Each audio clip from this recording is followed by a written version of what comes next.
It's not like Maggie May pain. It's kind of like, oh, my fandom is hurting right now. Anyway, good afternoon, folks. Welcome to Smudcast number 726. Castlevania, back in the 80s, has always been woke. And if by always you mean never.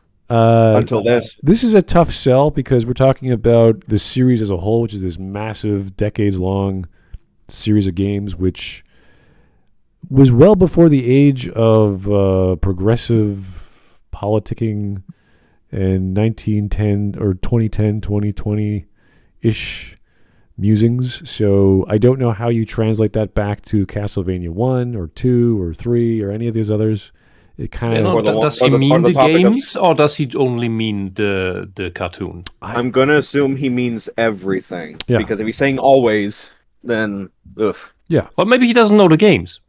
Well, there are weird people like that that don't know that video games are a thing. Well, then at the very least we can write him off as misinformed. Right. If he doesn't know the games. If he does somehow know the games and still says this, then oh boy. Yeah, we were talking about for the first season of the cartoon that had little bits, but it was mostly watchable. Yeah, we were because that first season of the first show was still relatively close to Castlevania 3. Pretty much. So you can forgive it a little bit. And then it began to take a little dive, and then it plunged. Completely. It's kind of strange, though. First off, we have to get his definition of woke. You can't just throw that word around and expect us to take you seriously. And then he has to define it for how that is applicable to, first off, the entire series. And then you have to go back chronologically. So you have to go back to Lament of Innocence, where it's the story of two guys who are soon to be crusaders, I think, or they fought in the Leon Belmont and Matthias Kronqvist both fought for the church. Yes. And I don't know if the times match up exactly with the First Crusade, but they're told to be crusaders. So it's like, all right, so they're obviously religious. Roughly around that period, yeah. Right, and since woke is just a form of socialist propaganda, the modern form, the current form. Yes. That means it's anti-religious. It's just turning a blind eye to Islam because that is destabilizing the West in the hopes that it can the woke, the socialism, can take full power through the destabilization process. I just realized, is that going to be the argument he's going to make? Because in Nocturne, it's rebellion. It's the concept of the French Revolution. Yeah. If it's like Nocturne is just communist propaganda. Now, openly, it's depicting the Paris Commune. If you know anything about the Paris Commune, it's depicting the Paris Commune positively as the positive force. You know, the people who put. Yeah, do you want to go about it? What's it called?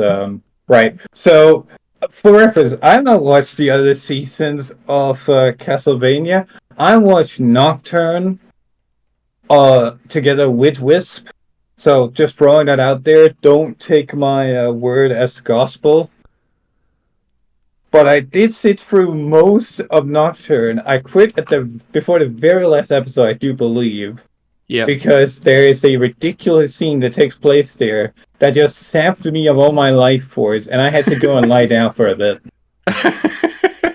But that show, not only is it some of the worst writing I have seen in a very long time, easily the worst show I've watched all year, if not the worst show I've watched ever. Easily one of the worst video game adaptations so far. Oh, not just adaptations. It's also it's the writing, it's the dialogue, it's the animation, the cheap 3D they keep using, the complete ineptitude of using camera movements and perspective, all that's technical stuff. The frame rate, a lot of it. Yeah, they don't even know where to use what frame rate. Most importantly, at least for a long-term series like this, like animation being bad is not necessarily a crippling point. Like I think there was a ping pong series that was literally called something like Ping Pong, I can't remember specifically what the name of it was, that had like really bad animation but a really good story that people really liked. So, and then you had the one Park show with the really bad CGI, whose name escapes me also. Okay. But point is, the writing and the script itself is abysmal. The Paris Commune, the guys that invoked the Age of Terror in France, are depicted as a positive uprising, standing against the oppression of the higher-ups, like the first class, and like the nobles and the church. And the peasants, because everyone who wasn't communist enough was put against the wall. It didn't just hit the upper classes. No, I'm going for what the show is claiming. Yes. That these guys, also in the introduction to the bad guy, like the main bad guy, we see the Paris Commune territory and them guillotining priests and nobles, and one of the people that's about to be executed is a Jew. They don't follow through with showing that, but he's there. He's there. He's there. That's about as much nuance you're going to get. Yeah, technically, that's against Netflix's guidelines, but I think it might be the one way that you can get away with it.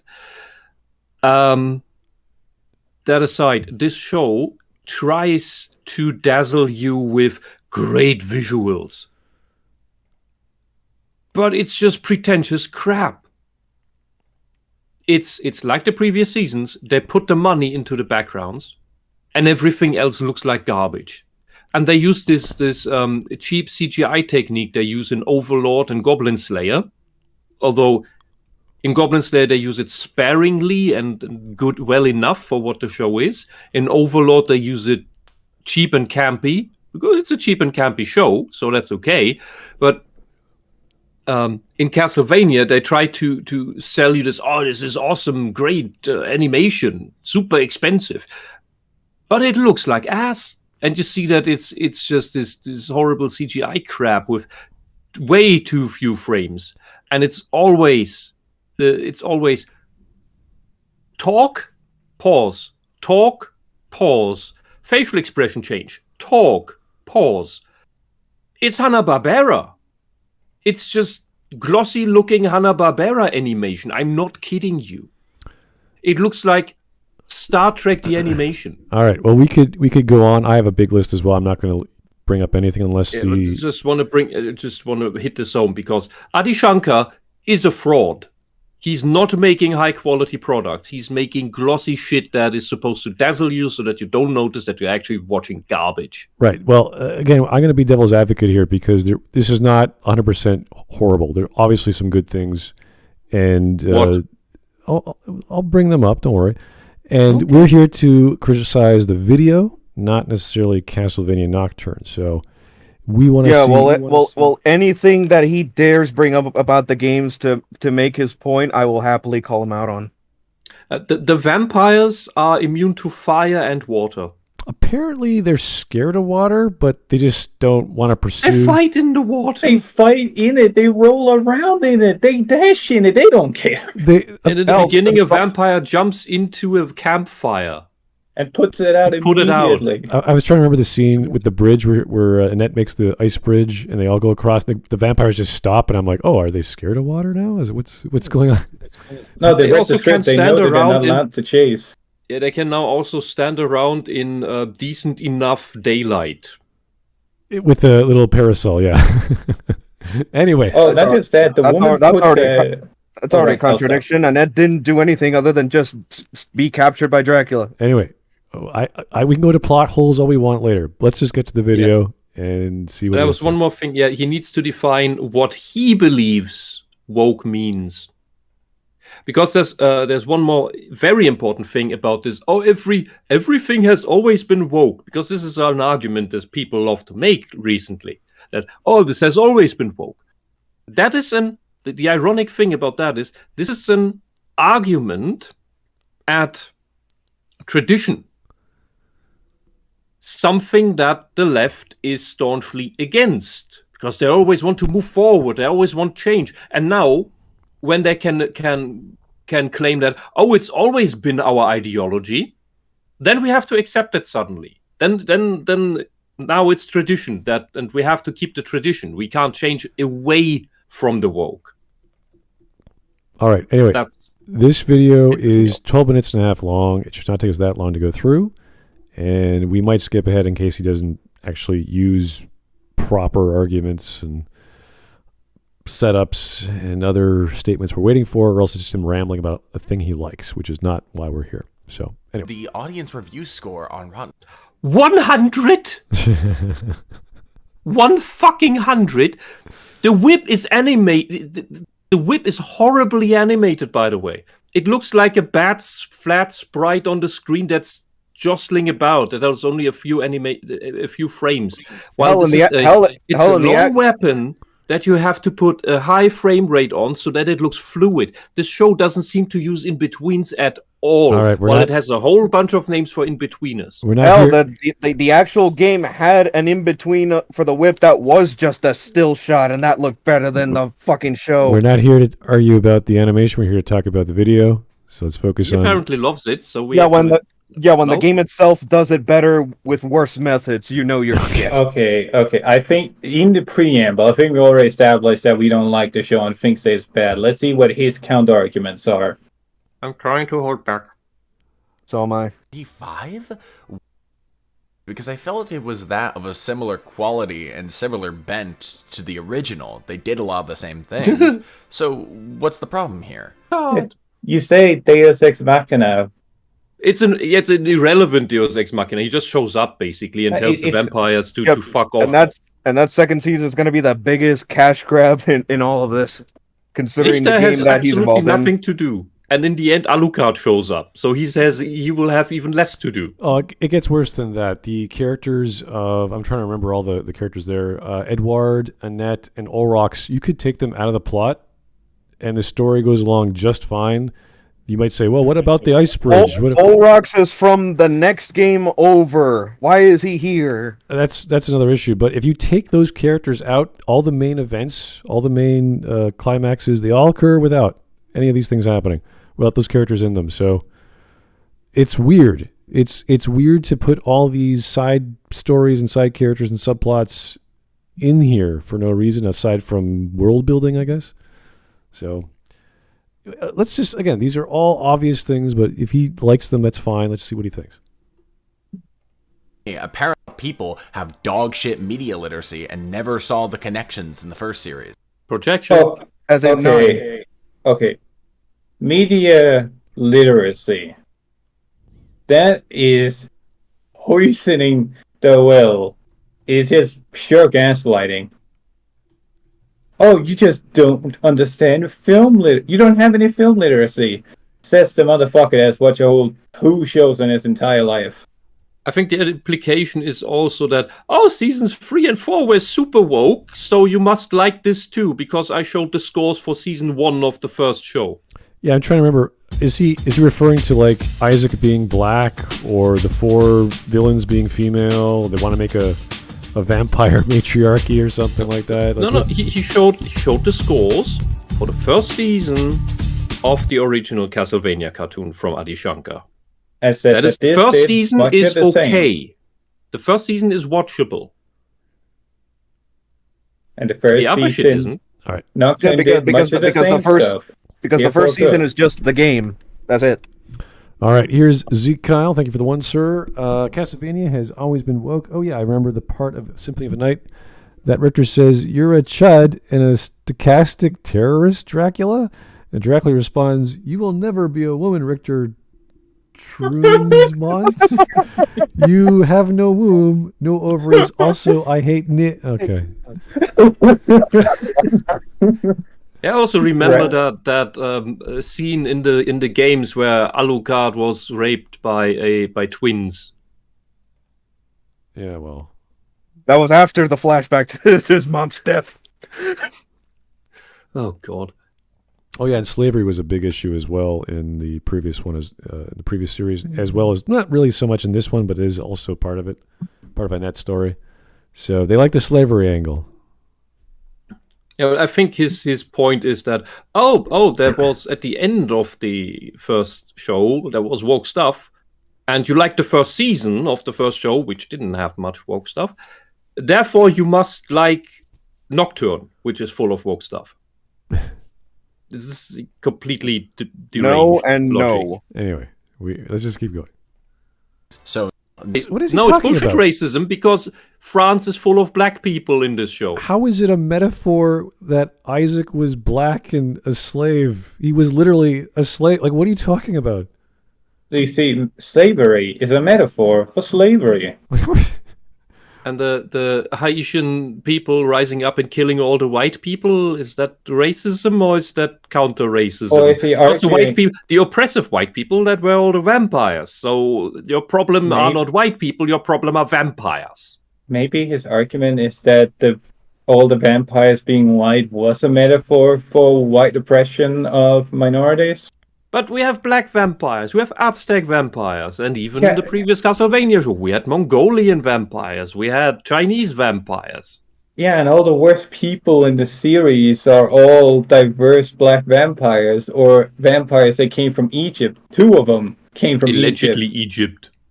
Oh yeah, they look like Nubians, but No, they don't look like Nubians. They look like random black urban American black people. Black They don't look like exploitation Nubians. 70s Nubians characters. are way blacker.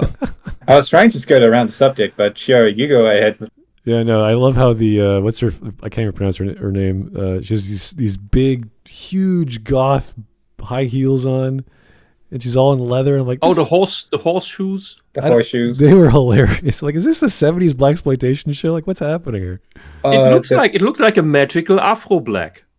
Yeah, Well, actually, I looked up the horseshoe because I was curious whether this was a style. No, this is just something you can buy off Amazon. I don't think that that was they the style painted back black. then. I don't think in the in the 16th century they had that kind of No, of course not. painted leather. But I was thinking, okay, is this a reference to a specific style I'm missing? Is this like an up to, because they had what's it called, elevation shoes in the medieval periods for the nobles? Like that was a thing. Yeah. So I was like, okay, is this like some allusion to that? No, it's just Amazon style shoes. You could buy a slightly different gimp suit and paint it a certain color, and it still would not look as high fashion as it was in when she walked off that stagecoach. I'm like, all right, that's that's something. Are we watching a porno here? That was weird modern US fashion. Yeah, it was weird. Anyway, a lot of weird anachronistic stuff. The first one I want to touch on immediately is Annette. So Annette was changed to be black in the show, and people have a problem with this, which is really fucking strange to me. Why do let you him change talk? the Let him character? talk. Let him talk. The 2 criticisms I have seen is that there aren't black people in this time period, which Annette is an immigrant, my guy. I mean, even if you want to argue that like these countries were just totally white, there were no black people in these areas. This And is you didn't France. play the- The you didn't- argument was that was about Transylvania. He didn't play the game. Well, he's trying to argue that the Creole, which weren't just French during this time, they were Spanish, they were English, they were American, they were all kinds of things. Fair, but she wasn't this. Oh no, we're not saying. Ingeman, can you give me a rundown of Annette in the video game? Oh boy, I could do it if you want to. You do it yourself, Gingaman. Yeah, I was muted, wasn't I? Richter's girlfriend, white chick, purple hair, captured by Dracula. That's it. The only other thing is in the PSP version of Rondo of Blood, the 3D version. Right. If you don't save her by the time you get to the castle, you have to fight her and kill her. Because, That's it. Because she's been turned into a vampire. In the remake. Only in the remake. Right. Okay, so this girl has nothing to do with that. They have an implication scene in the, I think, second to last episode where, for absolutely no reason, no build-up before, Annette and Richter, after he comes back from, I can do magic now, I put on the bandana for no reason as well, because there's no connection to it. He also took it off right away again. Sits down with her on her bed, they blush a little bit, and then they part ways again. implying that they have feelings for each other, which you never saw anywhere before, because it was she's in the game. She's a Tsundere. In the game, it was stated from the start as Richter's motivation for saving her. It was his main motivation in the story. Yeah. It was straight up said from the jump. So you just automatically knew why he was going to save her and the other 3 girls. Also, I'm not sure he had a motivation in this entire thing here. Not in the show, hell no. Also, from what I can see here, Annette, the original character, was essentially an Eastern European small town. But you could go with the argument that Annette was changed to black because she's an immigrant and immigrants are black. But people are referring to the fact that this character, this established character, was not only changed to black, but also had her entire backstory changed to be about witchcraft and slavery. As well as her relations with the characters. Having been the fetus deletus. This is basically a completely different character that got the name slapped on. Yeah, I see. If they wanted to do the Creole French angle, that would have been fine. But they tried to mix it with African culture and mysticism, which is interesting. And I like the fact that there's gods and things all with magic, because we have all this super magical females running around. So I guess, the power has to come from something. And in Africa, can't have the Christian god as being the only one. That's not woke enough. That would be. I don't know if that's a good idea to even start, because those are bigger religions. This is like mysticism in Africa, and there's all kinds of great, cool stories you could use with that. Yeah. Things like Marvel and DC have all of the religions and pantheons coexist, but that's just for the one joke of they all argue on who created the universe. Yeah, the problem is that this is a subplot, and it just sneaks itself into the main story, and there's no reason for it to exist. There's even this scene right here where Maria's like, and here is Annette from over there, and she's also a revolutionary, and you're like, Maria, what the hell is this? I would instead say that Black Annette, is secretly the main plot that was shoved in. Everybody loves her somehow, and the actual Castlevania characters are pushed to the side. Richter is just a side character. Yeah, he's He-Man. I wouldn't even say he's He-Man, because he actually is the main character. Yeah, he has the Mad Max 2 problem of it's not about him, it's about the world, it's about the other side characters and their problems, and he's just along for the ride. Well, but he's not just along for the ride, he's also useless. I would not say it's a Mad Max 2 problem, because Mad Max, that was an intentional decision by the writer to make it about the world, and Max is just a way to push the narrative. The problem is this sells itself as being Richter's story, a beloved character from the series, and it has almost nothing to do with Richter. It opens on Richter. We follow Richter during the first fight scene, but the moment Annette and what is his face, which he loses, Antoine shows up, the moment they show up, then it becomes about them and their quest for revenge, and Richter just becomes reduced to, I kill monsters. That's my job. Because Annette, Deus Ex Machina, saves Richter. So that you could say the competence hierarchy is established that way. All right. So the girl that in the game he saved in this cartoon instead saved him from some pathetic little thing. Well, the problem with the magicians in Netflix's Castlevania is they're supremely overpowered. Like, Sypha was just insanely strong in the show, to the point where she did not need anyone to save her or defend. She could make ice out of nothing. She could make fire. She's a strong woman, just like Annette. And the thing, like, not just strong, but as you say, too strong. And the Marie, the summoner, the summoning girl, her powers are also completely random at how powerful she is and how much she can summon. There's no rules to it. In the beginning, she whines about one of her magic birds being killed in a fight. Then no her summoned creatures ever die again until the very last fight where she suddenly can summon not just 2 but 20 of these birds against the goddess. See that? Which then that's a thing that I want to be part of the narrative, because in the game, if you play as Maria in Symphony, or is it Nocturne in the Moonlight as her character, she is really strong, even in the Rondo X game. So she's really powerful. So if they could actually play with that. In Rondo and Symphony, she's the best character just from what she can do. Yeah, so if they could... That's okay. That's okay, but I want to know, why can she suddenly do these summon armies? Yes, I want to know that too. But if they work with that, I think that would work, because that is part of what everyone remembers playing those games. Like, you play as Richter, he's great, he's powerful. You play as, obviously the main game is with Alucard, and he RPGs himself up. But Maria is just a powerhouse. She just comes out full blown out. She's ready to kick ass. And as a girl, it's like, okay, yeah, this reminds me of, even then she was strong as a little girl, but how was she strong? What was the story? If they can give Annette a background story with her powers, they should give Maria a background story with her powers. With Maria was because she was descendant. She was a part of the Belnatis bloodline, like Sypha and shit. Oh yeah, but her powers are very different from all the other girls or all the other magicians, right? So she could summon stuff, and no one knows. Like, how did you do this? What's the power behind this? Like, no one knows.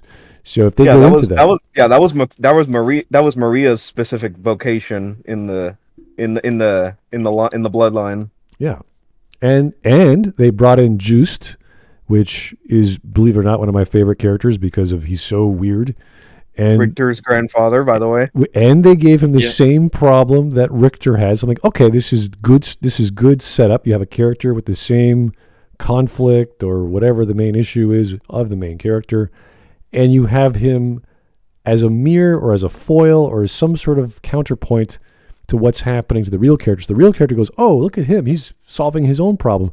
Whereas in this case, Richter already solves his problem, and Just is just like, how'd you do that? Like, it's... Wait, you're saying they have Just in this show? Yeah. Yeah, and as an old man? Yes. Yeah. And that part I really liked. That was well written. That was enjoyable to watch. And it took its time. The scenes took their time. It wasn't just rushed bullshit full of crap dialogue. It felt like something real. It felt like a Western, honestly. And they didn't actually execute it the way I thought they would, so I'm hoping there's more to him than just the old guy in the bar who didn't want to tell it. Like, this is what I really did not like about the story with Just as well as the priest. And they sort of like kept the secret. Like, why would you, like, everyone's going to shit. Like, why would you just not help people now? And it's just, oh, by the way, I accidentally caught you in the bar and you're hungry, so let me pay for your food. Like, what are you doing? Everyone's dying outside. There's vampires everywhere. Like, go save people. So there has to be some more story. That's a part of what the show does constantly, which is not knowing how to get to the next scene, that next story bit, so they just write random crap that forces it there.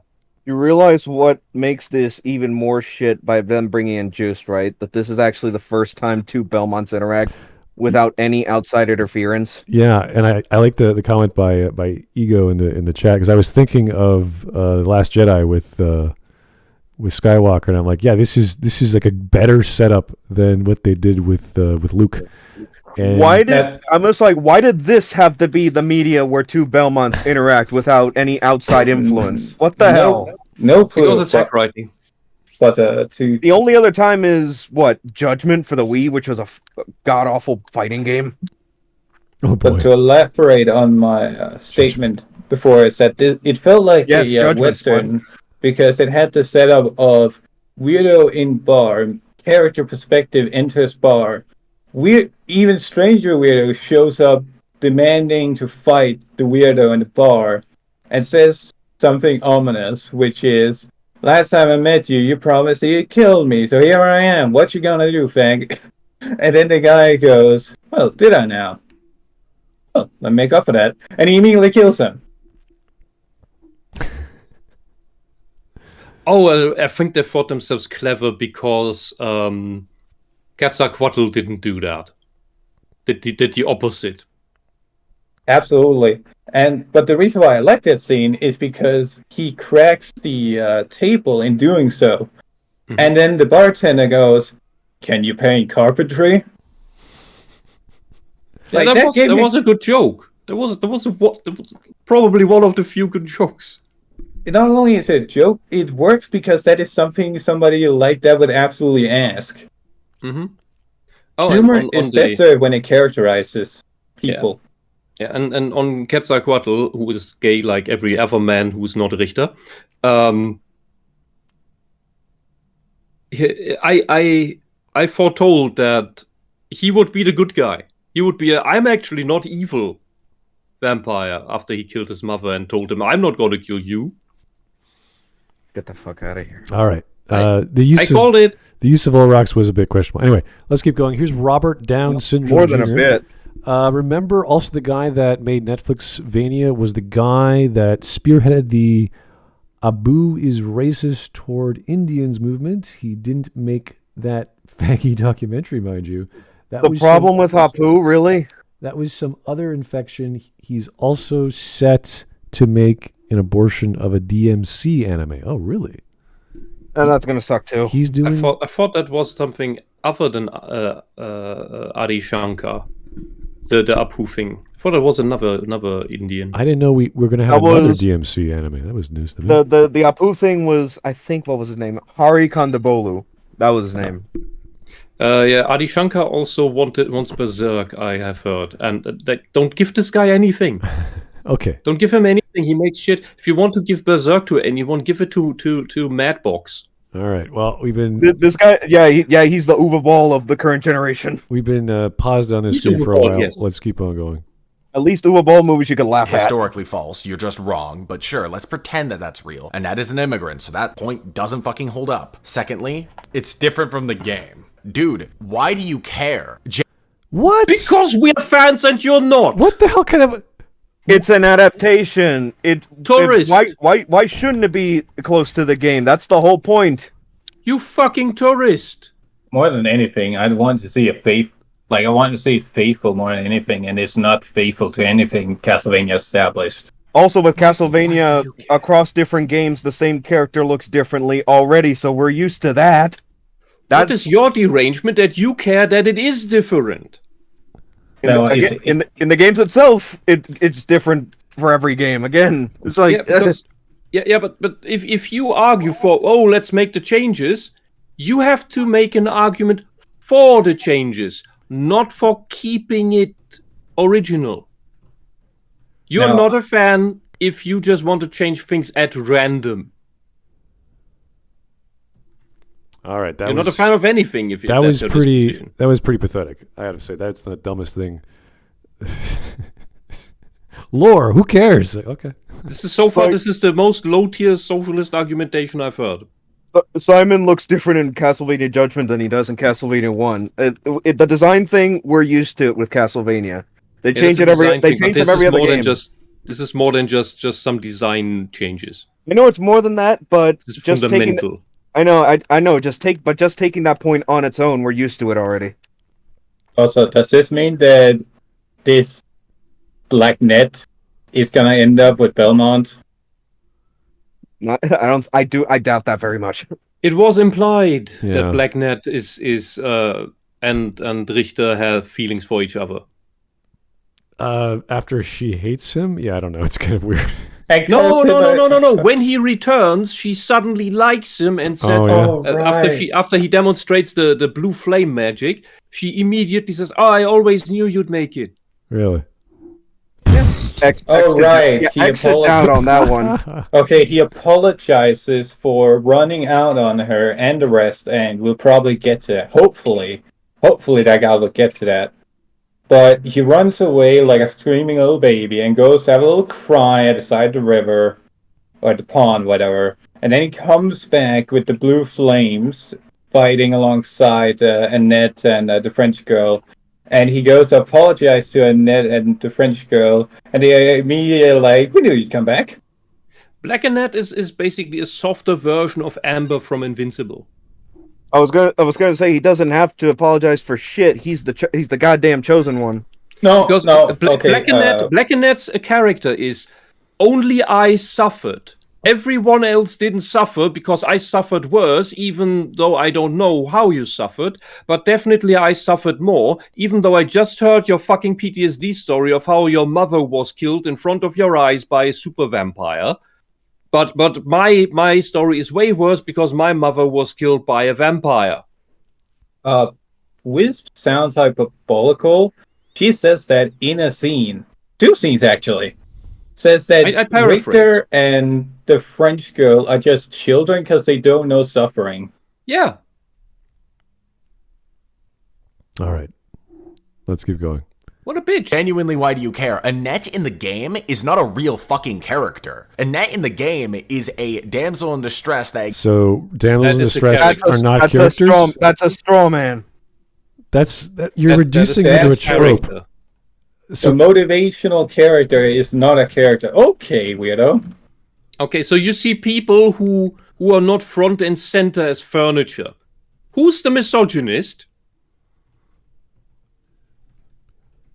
You can have a damsel in distress. In fact, a damsel in distress is one of the best ways to motivate the beginning of a story, like an inciting incident. Yeah, Or- but that's why Richter had to lose and be the damsel in distress to be saved by Black Annette. The funny Because part about this, they need someone weak. the funny They part, know that.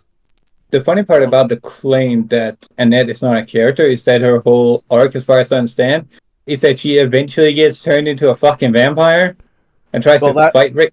That's a what if you don't save her by by the the way- time you get to the castle. If you watch Nocturne, I don't even know who has a character. All these people are so bland, and all their texts, all the dialogue sounds like exposition. It is exposition by definition. They're all the same character. But yeah, if she was literally not a character, if she was just essentially furniture, which is what he's making it sound like, why should there be a point where she would turn into a vampire? Wouldn't the game at that point just hold her as this holy grail, like untouchable by the narrative? If you get what I mean? Okay, he Yeah, sees her which is the whole- as like not the damsel in distress, but as there's the magic item that Dracula is charging, and if you take too long, it turns into a super weapon. He sees it as equivalent to that. He sees only the function. He doesn't see that this is a person because, oh, she doesn't get to be front and center and save herself. anyway, this is... my brain is like, oh, this guy. This story takes place in 1792, by the way. Oh, really? Oh. Yeah, that's when Rondo of Blood takes place. I thought it was in the 16th. Okay, that's... I'm just trying to understand where this guy is coming from with his argument about media literacy and what media does he know that we don't, that we're missing? His media literacy is he has read Trope Talks and watches Red, and therefore believes that women who need help are not people but things, and only women who are strong and need no man are actual people. Oh, don't forget reading the Communist Manifesto. Nothing to lose but our chains. So be a Mary Sue. Anyway, yeah, this is really sad to hear, but okay, fine. Which Annette seems to be, kinda. Player to be more motivated and being Richter's girlfriend. She's a fucking cardboard cutout. She had a knife here in this cutscene. Wait, She looked pretty mean. yeah, she was resentful of being captured, but ultimately it's the goddamn Prince of Darkness. Yeah, of course. You any normal human he'd capture, you'd be helpless against. But just from this frame here, I could see there's a character here. This is not just your normal damsel in distress. This is someone who wants to fight back. She just can't. Look at her face. Yeah, that's meant to be the giveaway. It's like if given the chance, she will strike, even if it's ultimately futile. Yeah, she's only helpless because she's a human. Not because she's a woman, but because she's a human. Just human. Clearly, Especially against once again the Prince of Darkness. You don't understand, Wiz. She is helpless because she has breasts. She is furniture. Anyway, let's keep going. Compared to the penis of darkness. Okay. Richter's girlfriend. She's a fuck. Annette in the show is because she has ambitions. Because she has ambitions, drives, and So wait a second. Wait. You so didn't see the ambition in the Annette sprite's face. You are blind. She also didn't have to be more than that because video game. She didn't have to be more than that. And Annette Black Annette being so dismissive of other people's suffering and pain and fucking PTSD, because that's what the attempt is with Richter. Also, she has no empathy. Also, the importance of a Belmont rescuing their true love. If Richter fails to save her in the game, we don't have more Belmonts to stop Dracula every 100 years or so. There's no Dracula here anymore. He's having a happy life with. Well, not in the show. I'm talking about the games by comparison. Yeah, I know. That's an interesting reasoning. I got to save my girlfriend so I can make more Belmonts. That's kind of important, guys. Well, that's the result. Yeah, that's just the result. That's just part of the eternal struggle between the Belmonts and Dracula. That's just par for the course, especially by the time of Richter. I need my wife to make more Belmonts, which is a pretty good motivation. Well, again, that's the ultimate purpose, to keep the bloodline going, to fight Dracula. It's just a bonus that he ends up banging someone. All right, we're 2 minutes in. He bangs the girl he wants to bang. We are taking a very long time on this because this gentleman is just making horrible arguments. So, anyway, no surprise there. Horrible argument.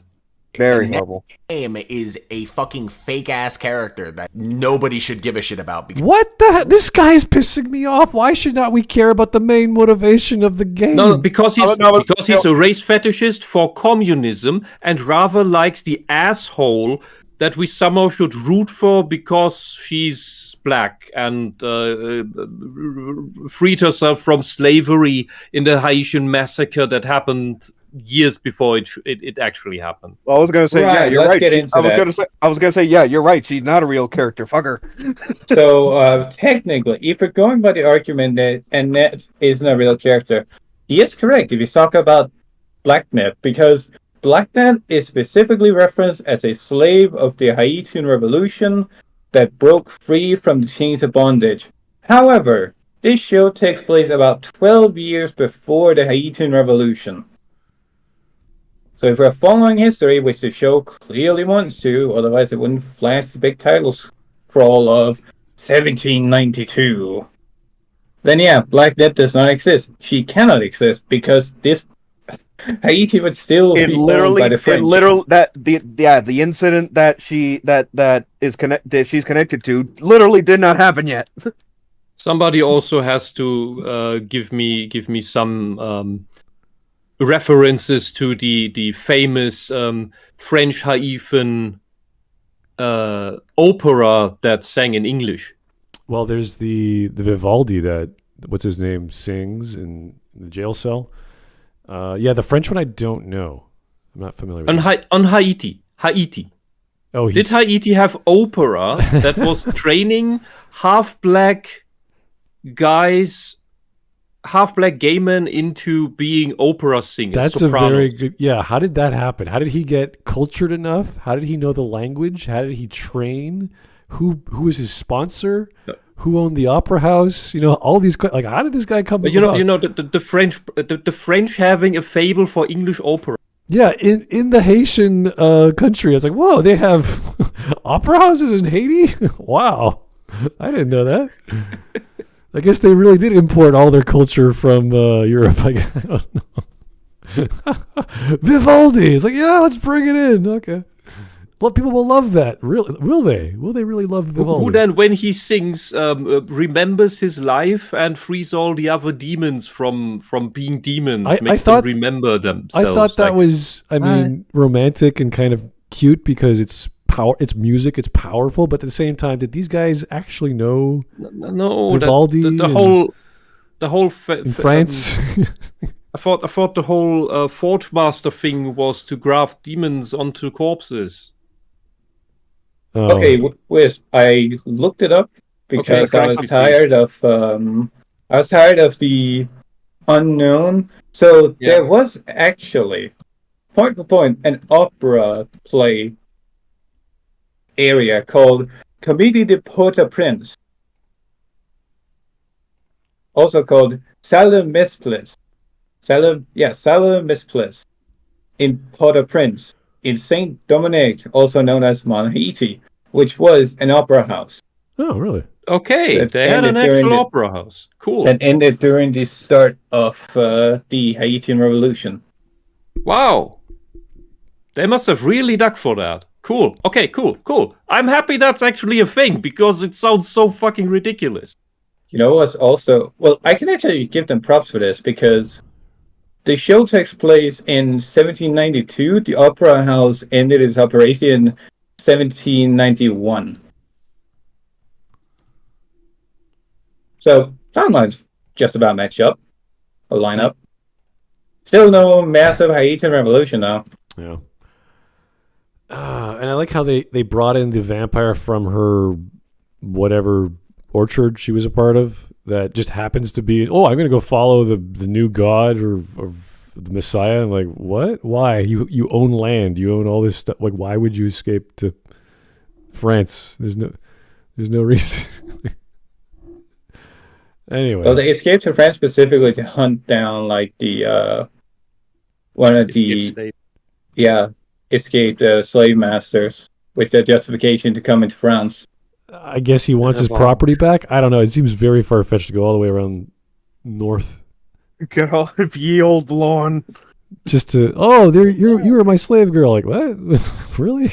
Okay. I find it mainly sad how weak the vampires are. That they just get one shot by anyone.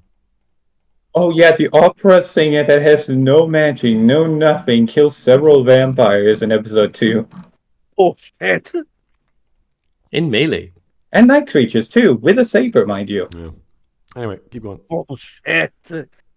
He's a real character. I'm gonna likely of the two that you really give a shit about this character, whose two defining character traits are being pretty and being Richter's girlfriend, and that's it. That's all she is, and she only.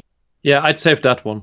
Not the bitch that doesn't give that minimizes the pain of others, the lived experiences. You know. Like 5 minutes. I don't like this comparison. We're talking about a primary character versus a tertiary character. If we're talking about character, as opposed to this is the goal. This is like the princess in another castle for Mario. This is Princess Zelda. This is the thing we're striving for. Whereas Annette has her own story, subplot that really has nothing to do with Richter until I'll help you out because why not? It's like, okay, sure. He's also he's also making a quite psychopathic argument by ascribing value between these two humans, when one of them is somebody worth caring about because it's apparently a nice person who also would stand up for herself, while the other one is an asshole who stands up for herself. I'd rather save the person who is nice. I still see it as an apples and oranges argument. This is kind of silly. Yes. And it's like, look, let's compare the Death Star to the Voyager, and Star Trek was like, what? Like, no, what do you? Wait a minute. He's practicing the value of people. Yes. You always walk into odd territory when you start putting actual value numbers onto different people. In Germany, we outlawed that after 1945 for some reason. I don't know why. Anyway. Really give a shit about that character, or you're just kind of weird. I'll keep it real with you, homie. I think that you're the one being weird about the black person. I'm gonna keep it real with you, homie. I'm real with the streets, bro. I really got you, dude. Why is it always the most? Why is it always? Okay, this kind of sounds a little weird. Why is it always the black anime YouTubers with no history outside of like shonen that tackle these political issues. What are you talking about? This guy isn't black. Is he not black? We see him in the thumbnails with an avatar. He's white. Yeah, he's not black. Well, Why does he talk like he's black? He used the word homie, so he must be black. Oh no! He doesn't talk. He's not talking like he's black. He's talking like your general SJW. You have to like the black. I'm gonna keep it real with you, Wisp. That's not how normal white people talk. All right. I don't think SJWs are normal white people. All right. They're not. Anyway, let's forget. My dangerous presumption was proven wrong. Feelings what you know to be true. I guess I'm in the clear because I misraced a white person. Oh no! Oh dear! What will we do? Oh, he wants to be black. Just stop it! Yeah. Stop it! That's what it's Smud. That's what it comes off as. Don't deny it. Let's just keep going. This is getting silly now. You just being kind of racist is the. We're not racist. Second, what does this have anything? Really... What is he talking about? It isn't a He's racist. mind reading. He's mind reading. He said it from the beginning. He thinks we don't like Annette only because she's black, because it is ridiculous to think that we would dislike her because she's completely different from the version in the game. This is so. I like that she's a completely different character at all. This guy is delusional, deranged. I'm going to make a very controversial claim, so I'll let you talk first, man. So if I disagree with this guy, I'm a racist because I like Rondo X Annette better than Annette in the Netflix series. This is what a strange take that is, sir. Yes, he's trying to race guilt you. Lala, are you go ahead, Lal. Ready? All right. My controversial take is I would prefer Annette, just personal opinion, I would prefer Annette if she was black and had the same character as Annette. Because I prefer the aesthetic. Does that make me racist? Probably. But the argument that, oh, you don't like a black person in the show because she's black. No, I don't like her because she's a cunt. She's straight up just an asshole. That's right. Aside from the hair, she has everything going for her. She has the background that makes her a righteous character. She has the people around her is on surface level pretty moral. And she's fighting for a righteous and she fights for a righteous cause. Those are all good traits for a character. But I despise her personality. She's an awful human being. Her being black does not have anything to do with that. Hell, I would even say that her ties to the African mysticism, if you want to call it that, is actually really neat. Like, it ties her to this greater, purpose, rather than just personal petty revenge. But all of that just compounds on the fact that I don't like her to begin with. And this show makes her more and more important, despite the fact that I don't fucking like her. It has nothing to do with her race. Anyway, Tyler Preston in the chat says he's black and he hates Black Annette. Is he racist against himself? Oh God. Anyway, this is getting stupid.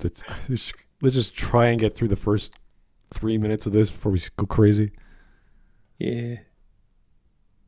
This character who has less of a personality. What? Don't. Why are you pretending like you do? Which brings us to our next point. People have been complaining that I contest the Peach comparison because we already saw in this intro frame that she has more personality than Peach. At least in the time this released. I still don't care. The game, you mean? It's okay. I'm trying to understand how he's determining that they have more personality because they have dialogue and this and that. You could say, well, there's more to the character to pick up from. That's true, but doesn't mean you have to like them more. That's like saying, well, look at this big bus. It has all this seating. It's like, I don't want to drive a bus. I just need a Honda. I don't need a big freaking vehicle. It doesn't suit the purpose of the drive the same way the character doesn't suit the function of the role she's in. She's this annoying character, has no business in the story, and if you take her out, the story goes along just fine. With Annette in the game, if you take her out, Belmont goes, well, I don't know. I guess I'll just fight Dracula because he's a bad guy. Yeah. Also, I didn't mean that when I said that I don't care was not a reference to you, Wisp. It was a reference to, oh, she might as well be Princess Peach. It's like, I don't care if you compare her to Princess Peach. That does not raise up Black Net. Yes, of course. I just wanted to say that he's also wrong on that comparison. True. Anyway, this is getting sad. Wonderful. Yeah. All right, Legacy. Hey, buddy, how's it going? Folks don't understand supporting characters can support the story and have a role they occupy instead of being an active. Look at what happened to MJ. Yeah, we're comparing a primary character to a tertiary or secondary of tertiary character. You don't really do that. They have their own roles. Everything has its own place in a story. And when I point out plot holes or subplots like Annette in Netflix, which is interesting, I found it interesting, but that has very little to do with the main plot. And they forced it. If you actually look at how they forced it, they brought in the blaxploitation vampire to France. They brought in the slave driver vampire to France. And then they had to bring Annette to France. And I'm like, what? Because she wanted help from Belmont, and then she doesn't want Belmont, and it's just like, what is going on? So there's all these silly things just to get force all these elements in one place that do not. She also knows about Forge Masters, but has never heard of Dracula. Makes no sense. It's forced. You haven't heard of the most famous vampire. It is forced to a point where it could have worked. I think this really could have worked because the elements of, okay, she has to be French. Great, we'll make her Creole. That could work. The timing's off. Okay, I could oversee that. How does it connect? Slavery? Not really. French Revolution? Nothing to do with France or the various colonies of France. Nothing. So how do you connect it? Give us something personal, a family member, a letter was written, a dowry, someone's dying message. Like, connect it somehow.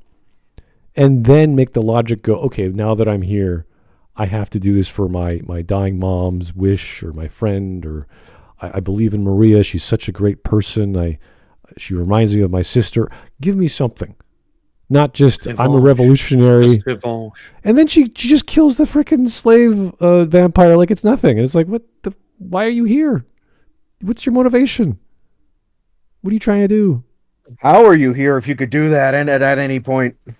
Well, the whole thing with the cross is like, how does iron in the shape of a right angle burn vampire flesh? I don't understand that. There's a bigger question. This happens on a graveyard where the vampire went voluntarily, that is full of gravestones shaped like crosses. Surrounded by crosses, like it's a mass burial. Yeah, but somehow the iron cross now works, despite it. You can't make the argument that with enough faith it then works. Well, as it does in Vampire the Masquerade, because that's not her religion. That's not the god she believes in. Do you think the people that buried them with those crosses laid on top of their graves didn't believe hard enough? Well, the issue is they weren't crosses; they were fence posts. They were the iron from the fence she pulled up. That makes it worse. I know. It's like, okay, so the fence was a holy ordained relic from the church that has magical powers. Maybe it's the fence of peace. all the dead bodies are protected from evil magics because of the fence surrounding them, or something. But you turn them into cross, they turn into a weapon. Oh, okay. Anyway, 3 minutes in. No, another thing. Oh no. They could have, because they did this in the later seasons with the completely invented, made-up plots. They had main characters in captivity, and wrote storylines about them and interactions with the characters that had them captive. So you could do the same with imprisoned Annette. You probably have a stronger story, honestly. I'd take a series in which Annette, proper Annette, actually had a talk with these other weirdo vampires to get some perspective on this whole vampire city thingy, because the most unexplored element of the entire story was the actual relationship the villager people, the common man had with these vampires, because we see them in the streets with vampires, blood red eyes, knife ears, like they're fucking guts from Berserk. Or elves. blaxploitation woman, a vampire, just says, "Oh, we in this town we have an alliance with the humans." Oh yeah, but there's no explanation what that fucking means. I think you and I were talking about that, Wisp, about the aristocracy has vampires. And it's like, yeah, there they are, fantastic. We could work with that because that's the typical trope you have with vampires. They're in charge of a city or a duchy or whatever the time period is. And they do nothing with it. They're just there. You're like, okay, they just attend a party? Is that all they do? They join a cult? The interesting thing when you have vampires is usually you play some aristocracy politics game. And I think the writers here are just not smart enough for that. Well, they put them in there, but they didn't do anything with them. It's like it's assumed. It's like, great, we assume that as well, but you got to use it. You can't you can't just put it there and just do nothing with it. Smart. It's all tell, don't show. Oh, yeah. Anyway, we're at 3 minutes. I'm surprised we got this far. We could stop. I'm really. This is bad. This is very bad. Arguments. I want to feel like the 4 or 5 hours we spent last night was worth it. Yeah. Really? All right. We suffered through this together. Yeah, we will bring this war to an end. Well, we must channel our inner Belmonts and finish the quest. I'm going to post what I have so far on his channel or the video just to. I'm just my mind is like, oh, dude, you're doing this wrong. Again, if he dives deeper into the games, that's where I'm gonna have to step in. Okay, there we go. I don't think you will. That's not true. It's not. Man, as a Castlevania enjoyer. Don't my guy us when we know you're a tourist. As a Castlevania enjoyer, not a fan, not a guy who loves the games or the lore, as a guy who enjoys watching Netflix. He tries to draw himself as the Chad. I don't know what that is. Also, Enigma, sunk cost fallacy? Absolutely, 100% sunk cost fallacy. Yes. But yes, he didn't call himself a fan, enjoyer. Like me enjoying a good episode of Star Trek. You're not a fan of Star Trek. I'm an enjoyer of Star Trek. Yeah, as much as I like Alucard at the end popping in to save the day. Yes, it was a Deus Ex. 2, he has no business to be in this story. And 3, he just one-shots the blaxploitation chick for like what? That's all it took. So there's a lot of problems with these story elements that he's just not even addressing or talking about. He hasn't even addressed what woke is. He's just rambling on. Angry. He said culture war nonsense, and I wondered how he would phrase that, how he articulate that, how he would explain what he means by that, in which way he means that. But because you can't say that in a dismissive way as that's horrible stuff that should go away, or you can say it in a dismissive way that implies it doesn't even exist, which is complete bullshit because German newspapers have been using the term actively for decades since the war because they love it. We have big leftist newspapers who write in favor of the culture war using the term the culture war. Not just since last decade, but since like the 50s, 60s. All right. Here's Hillary Quinton. Thank you, sir. The best way to describe Netflixvania is, what if Hellsing Ultimate was set in the Middle Ages and was written by a bunch of gay retards? Or, what if Vampire Hunter D was written by gay retards? I don't want to think about that. Then you get this. And I will watch Vampire Hunter D later on in order to cleanse myself of this crap. Okay, well... Have you seen Hellsing Ultimate yet? Yes. Yes. Good. Anyway. Otherwise, I'd drag you by the hair through that if you hadn't. Let us continue. The Nazi was cringe. Let me tell you, What do you mean? Castlevania 3.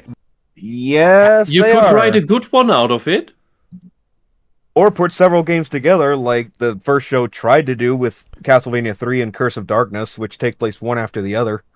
A story for a video game does not Or- have to hold up translation. In fact, I would argue if your story can just be ported over to TV, for a video game that is, then you have written a very, very bad story. Or you know what? How they could have done it? Of course, they're not going to do it because they're hacks. But you could have done the show as one one protagonist per season, like 6 or 7 episodes. Like the first season, Castlevania 3. Okay, that's fine. Second season, Curse of Darkness. Season 3, the first one with Simon, and then so on and so forth. That was the easy way out. And not even that. You could also have played the Masquerade plot instead. That might have made more sense at this point. Castlevania probably could have worked best as an anthology series, like sometime on each Belmont or protagonist, and then move on to the next one. That's it. And they would be 10 minutes long or just little interludes, very similar to the Animatrix or any of those other series that do a particular interpretation by a certain animation studio or writer. Like, was it the Batman Legends animation? I can't remember what it was called. So that concept worked very well. Yeah, you know what? The Animatrix is essentially the perfect template for how you could have done a Castlevania show. And then to like each thing a different protagonist. There, done. I would have loved to have seen what's her name, Kojima's drawings that she did, the Gothic art. Like the ink, like the oil art, the oil painted art. Yeah. Oh, that's an amazing. That's still amazing art style. Yeah. That is the stuff that really. I mean, just the stills. Obviously, they're just stills, but they're beautifully done. The cover art for, was it the first one from the GBA? Symphony was the first. I think Symphony was the first one. Oh, that was the first one for sure. But then she just kept doing more portraits and just they're gorgeous for the GBA games, and then they switched back to the anime style because of the demographic of the DS, which I honestly have no issue with, because that still kept Castlevania in the mainstream. But that's the beauty of doing something like the Animatrix. You have multiple interpretations from multiple artists, and who in Japan who are animators say, wow, we can take Castlevania and make our own little 10-minute story. That'd be great. And going off the route of each section is a different Belmont or a different protagonist or whatever. All the protagonists in this series are more than different enough to justify doing the Animatrix approach. And like you could have done Trevor, like you could have done Castlevania 3 the way we got it. Yep. Then you could have done Simon the closest I can think of is like the He-Man style. Yep. Because Simon was raised by Simon was literally raised by barbarians, by the way. That's how that would work. Then you could keep Richter in the anime style. Then Symphony of the Night, the direct sequel, you could have done the Kojima style, and so on and so forth. Yeah, it would have been awesome. And I hope Konami says, hey, we could make some money doing that, because everyone would buy it. I would buy it. It's one of those, like the Animatrix is a great thing to watch. It was a great idea to begin with, and it was a great thing to watch, and the idea on its own was really, at least for the time, was a pretty unique idea. Yeah, and from that you could say, hey, animation studio, we really like what you did, like the Detective Story one and Animatrix. I really like that one. They could they could easily say, hey, and that's of course done by Watanabe. Take that, say, hey, dude, we're gonna fund that. We want to get the rights to it as well. Can we get that from Konami? That could easily happen. So there's fans who love Konami, or who love, well, not Konami per se, not anymore at least, who love Castlevania. And they will pay. Let's look at all the Konami spin-offs, or all the talent that left Konami. There's the new Suikoden game coming out called Yuden Chronicles, another few months. People will throw money at a Kickstarter just to see the thing they loved from 20 30 years ago. So, I mean, hell, that's the reason. That's the reason. Made, have a faithful adaptation. Yeah. Well, a faithful adaptation will have changes. It can have changes. It can have some new additions. But have it make sense. Means it goes at the substance. Yeah, you can have changes, but first of all, have it be good, first of all, and also have it make sense within the greater context of what you're adapting. Yeah, and the Adi Shankar Castlevania does not have the substance. Not at all. Yeah, Was it Ego Dreamer? No, Tyler Preston in the chat said, where was it? Where was it? Up there. Go watch Hugh Jackman's Van Helsing movie for a better Castlevania adaptation. Has anyone seen that? I've seen bits and pieces. I've heard of it. I've heard from friends comparing it to Castlevania. Now that I know that there's accuracy to that, I might give it a watch now. Okay. Anyway, we are 3 minutes past. I'm going to try another 2 just to keep this going. One little quick thing. It's like you're saying about like people like being willing to pay for what they like. That's the entire reason for why Bloodstained from Iga was so successful. Yep. Because he used the Symphony of the Night template for Ritual of the Night. That took off and was a really good game. It was a really good Metroidvania that honored the Castlevania series, at least the way he left it. And before he released that, he made a small 8-bit game from a tribute to the classic era of Castlevania, which was absolutely like while we're waiting for Bloodstained to come out, he releases this hardcore side-scrolling 8-bit game. It was so good. Curse of the Moon. It was so good. Like he knows his fans very well to the point where they got a sequel. Yeah, exactly. So he did both styles. He honored the classic era of Castlevania. You know, like the get good, the get better at the game, Simon, Trevor, and then the main product was the Ritual of the Night, which was his own, like his formula from Symphony, and both paid off. It's like because he knows what the Castlevania fans wanted. He took the initiative with both of those and stuck with it and was successful. And they're adding multiplayer to it now, apparently. What's even better with the classic game that it came out with is that, as a lot of people found out, well, eventually anyways, is that it appeals to both groups. If you just want to be your Simon-style character, then you can do that. If you want to do the more Castlevania free style, where you can switch between characters, you can also do that. Like, you can just kill every party member that you save to get their powers, and you could just roll up on Dracula's ass with a bunch of superpowers. Curse of the Moon was a tribute to all of the classic Castlevanias. It wasn't just, it's Castlevania the original again. No, it took from all of them. Right, and that's an amazing achievement for it's ostensibly a fan game. Granted, it does have a major influence of the original games in the production, but especially since he was one of the people that worked on the original series to begin with. Right, but that doesn't always guarantee success, as we've seen with the Mighty Number 9. But in the case of Iga with Bloodstained, it did hold weight. 100%. Okay, let's keep going. It was so fun to advertise it with a sequel and also use a villain from a completely separate game because there's so little that on its own isn't an issue. These games are kill Dracula and that's it. There are some additional things that happen, like meeting another character or saving someone, but the overall plot is just, dude, kill Dracula, Lamau. That's fine for. Okay, so when we talk about Rondo and there's a net, is it just kill Dracula or is it save a net? Funny enough, it was after Castlevania 3 that the series started to add more layers to the basic plot. And even if we just take his argument, which is fine, like you have the super skeleton of the plot, you can still fill that out well. But Adi Shankar's Castlevania is not filling it out well. It's a hack job by pretend writers with an agenda, with political fetishes, with race fetishes, with sexual fetishes. That's all it is. I don't understand, though, why he's being so angry. If he just says Castlevania has always been woke... He's angry because we don't like Vocalvania. All he has to do is point it out. All he has to do is go, look at these elements in Castlevania 2. It's all these woke elements. It's like, I mean, you can't do that. It's impossible, but he has to prove that to us.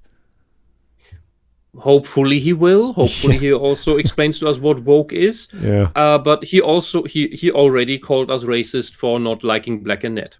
Yeah. What a horrible night for a curse. That's so. What a horrible night for communism. That's so against the bourgeois. I don't know what the hell you're gonna say. I have no idea. This guy's a miserable pile of secrets.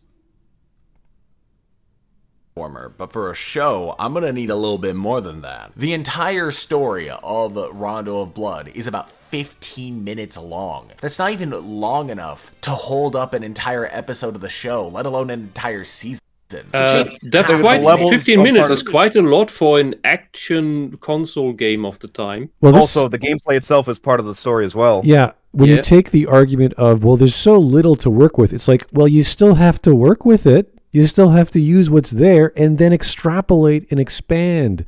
Not, hey, let's make her black. Hey, let's make her Creole. Hey, let's put her part of some colony far, far away from the conflict and then make all this other stuff. Let's make her a witch. Well, again, to bring up Iga, it's like, this basic plot for the whole series up to Symphony is all he had to work with, but he was able to make a sequel to Rondo of Blood and double down on everything and actually pretty much double or triple the size of the plot from the rest of the series up to that point. Oh yeah, old games like this were always reliant. The Inverted Castle is proof of that on its own. All old games like this were always reliant on environmental storytelling. Because it was the arcade mentality for the game design. They had to find other ways to portray it. Often, when you learn something about the player character, it would be passive as well. It would be through environmental interaction. Yeah, and there's been so many sequels to Symphony of the Night. I think his favorite was Order of Ecclesia, I think. He really liked the character of Shinoa. Iga's favorite? Yeah. Yeah, he really liked that character, and he made all this lore up, all these other organizations that are fighting evil and evil it's fun to do. Funny about that because Ecclesia takes place right after Symphony. Oh, really? Like some years later, yeah. Oh, cool. Because as well, you can easily make all the evil organizations of vampires and go with it, but all they did was like, oh, we have a really old one that no one. Well, they did make a character. They did not reinvent the character. They just changed her origin, I think. She drank the blood of a god or something, and I'm like, okay, that's weird. Wait, who? The main villain in the Nocturne. What's her name? Oh, here. I don't know.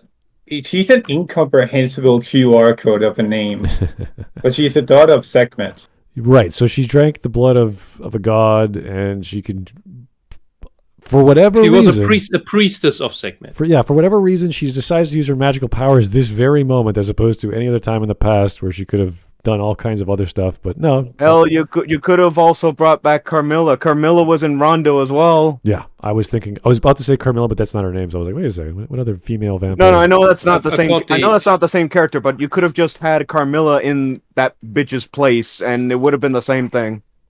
Yeah, but the names, Sekhmet. The Sekhmet design was the same was copied from Carmilla from Vampire Hunter: Die Bloodlust, which I think was the original inspiration for Carmilla in the games in the first place. But don't quote me. No, Carmilla was a piece of lore from hundreds of years ago. It has nothing to do with other stuff. Well, that's the main thing. I think they might have taken a little bit from Vampire Hunter D as well. The visual depiction in this one, and they took a lot from other animes for making this. This is mainly anime rip-off 101. You have one vampire is running in the Naruto way. Oh god! In the background. Just silly. Here is Cormac McCarthy's The Chode. All right. He says, Just Kill Dracula isn't enough for a series, even though I think a show about Trevor going through the castle, dodging traps, and fighting a different monster each episode, Indiana Jones style, would be a good show. Why is he being so dismissive? Well, to him, it wouldn't be a good show. I don't know what he considers a good show, but you can make a simple story about action and adventure, and you don't need... He doesn't want that. He wants social commentary about how communismus is good. Yeah, well... Literal slavery was a metaphor, you see, for slavery. I don't I don't understand. Yeah, and that's why we now need to free the demons of being demons and have them become humans again. I don't know why these people, and we see this with other YouTubers that we've covered, they're angry. They're just, I can't believe all these fans are so fanatical about their fandom. It's like, okay. Why don't they accept my faith? Yeah. Why can't they be not as interested? Because he's a fanatic of social justice. Yeah, well, that's what he's a fan of. That's the other obvious observation we can make from this pillow. Because a fan would say, "Hey, dude, let's talk about the thing I really love. I'll explain it to you." He's like, "No, I don't like you because you dislike Black Annette." And I'm like, "What? I don't." No, it is. His stance is your thing must be like the thing I like, not like the thing you like. Well, when you say yourself you're a bad person if you don't like my thing. When you call yourself an enjoyer of Castlevania, I'm like, that's not a proper term to understand. Like, I'm an enjoyer of physics. I'm an enjoyer of celery. It's like, do you actually eat celery? Like, what are you talking about? Smut, it's a meme. It's a meme term. Oh, really? It's a meme term. I'm an enjoyer? Yes. It is the meme is that you are an ascended fan. Really? But more usually, like descended. That's the thing, is that the people that usually unironically use enjoyer is people that just like it because other people don't. All right. Well, again, I want to stop watching this guy because he's not providing anything helpful. He's just saying dumb shit. It's like, this is... Yeah, of course. If I was like an expert at, I don't know, pick any topic, and he's like coming in like, ugh, physics. What does this guy know about calculus? Like the whole mathematical world, how we move from A to B, rates of decay. But we could tell that from the title. Well, no. I want evidence of Castlevania being woke. Maybe there's something there. I don't know. Me too. We haven't watched the end of this episode, though. How are you ever gonna know? Hashtag me too. Anyway, I want to end in another few minutes. This is going nowhere. No. Have to be made by their very nature. Changes have to be made. So I don't know why the fuck you're complaining. This is silly. This is silly. Argument. Therefore, changes have to be made. No shit, dude. That's not the point. That's not the argument. Wow, that's not how adaptation works. Yeah, we're gonna make a movie. Smart. This is the same argument. So I have to go back to Sozialismus. This is the same argument that they use for language engineering, for newspeak, because their argument is, well, language changes naturally. It evolutionizes naturally. Therefore, we have to deliberately engineer it and change it deliberately into what we want it to be. So change how you speak, because language naturally changes. It's the same logic. Because things change, we have to change them into woke. Okay, if we were covering someone else who wasn't angry and was just making commentary about wokeness, I could watch this and go, okay, this guy, we know where he's coming from. This dude doesn't know the lore, doesn't care, and calls you names because you dislike what you are a fan of, or what he doesn't like. Because you dislike what he likes. This you is, dislike his ideology. We're not learning anything. He's just going to be wasting our time. Mm-hmm. He's not going to change anyone's mind in this panel, let alone the chat. We're not getting... He might still tell us what woke is. No, he's wasted our time. There's nothing here, honestly, guys. But maybe he tells us what the secret of Mario's job. All right, then let's go for another 2 minutes and call it a night. Yeah, I say go halfway, and we'll call it a night, because we're not going to get anything out of this. I wish... What if it gets interesting, then?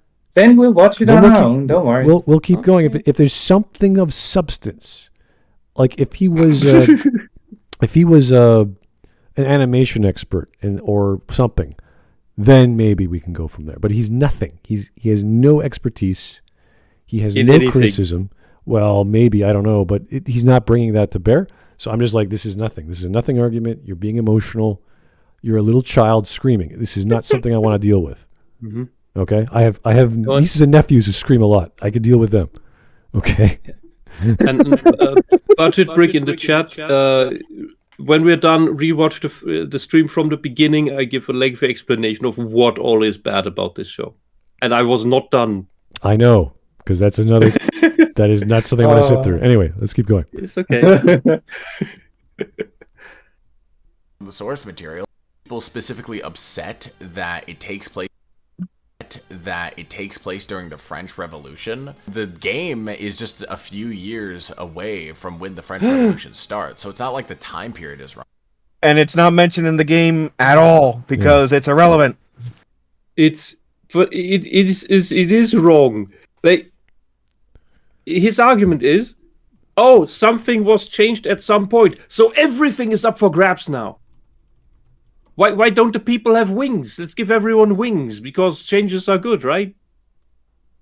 Yeah, like when you gave Venom wings in Spider-Man 2, that was good, right? Yeah. We could have it. Yeah, we could also have it play 300 years in the future and have another communist revolution. You see, this is kind of the same theme, right? This is actually not a bad point because I don't mind that they take stuff from other places. They want to use the French Revolution. Go right ahead. You're a few years off. I don't mind. Make it work. Make it make sense. Maria, a little girl, is the head of the revolution? Are you joking me? Some girl that summons birds? They'd freaking burn her. A 12-year-old girl, really. They would burn her at the stake. This is a crazy witch. What the hell? This does not make any sense. I don't mind you know, oh, you're a few years off. Great. Fine. Just make it work. Make it make sense. You could still write it to fit the timeline. I really think they could. Events. Like the elements, like, oh, they have the symbol of the white bandana. That's great. Make that tie into Richter. But no, they fuck that up. It doesn't make any. He just puts it on because it's a bandana, and he's like, I got my powers back. Who cares? That has nothing to do with the revolution. And 2 scenes later, he takes it off again. And it means nothing. He didn't say "Vive la Révolution." He didn't say anything like that. He's nothing. There's nothing French about it. So why even have it? This is the problem with this show. They have these elements they want, and they don't connect them. Like Annette, she has no business being there. And the only thing I liked about that was her friend, who was an opera singer, which, again, we didn't even know if that connected, and it kind of did. But it doesn't make sense. Smart, they couldn't even say liberté, égalité, fraternité. Something. They had to say it in English and then make a bad pun about, oh, why not sisternité? Give me an actual revolutionary from that, like a famous person. We'll throw him in there. Great. We'll work with that. Work with one of his friends who might be a vampire. Give me a side story. Oh my God, I can't kill your friend. He's your friend, but he's also a vampire. He's evil. Great. You got a typical friend-foe scenario with the setting of Castlevania in the French Revolution. Yeah, you're a few years off, but you got some conflict, and you work with it. Don't make him gay. Don't make him some weird Aztec. What the hell is Aztec vampires doing in France? I don't know. Like, just don't do that. Just stick to the basics. It's not hard. Anyway. I mean, generally, you could make a super interesting story of communist revolutionary vampires against the established vampires. That would have been good. If you didn't just throw in Super God. That's the problem I have right now. We have games that take place during World War I and II. Yeah. I'm not even kidding. I like the area of Sorrow Jump where we're suddenly in modern time, or at the time modern times. And 2035. Yeah. and it's like, oh my God, we have guns and all these like lasers, and like that's cool. And it still works. And the castle is in the moon for some reason. It's this weird dimension thing. Yeah, it's weird stuff. With the super tech that makes the magic of Castlevania. That's not even far off. That was introduced in Netflix, where it showcased that Dracula is an alchemist, rune master magician thing, and it's not just evil. It's just he just has all this knowledge. Oh, the whole thing with the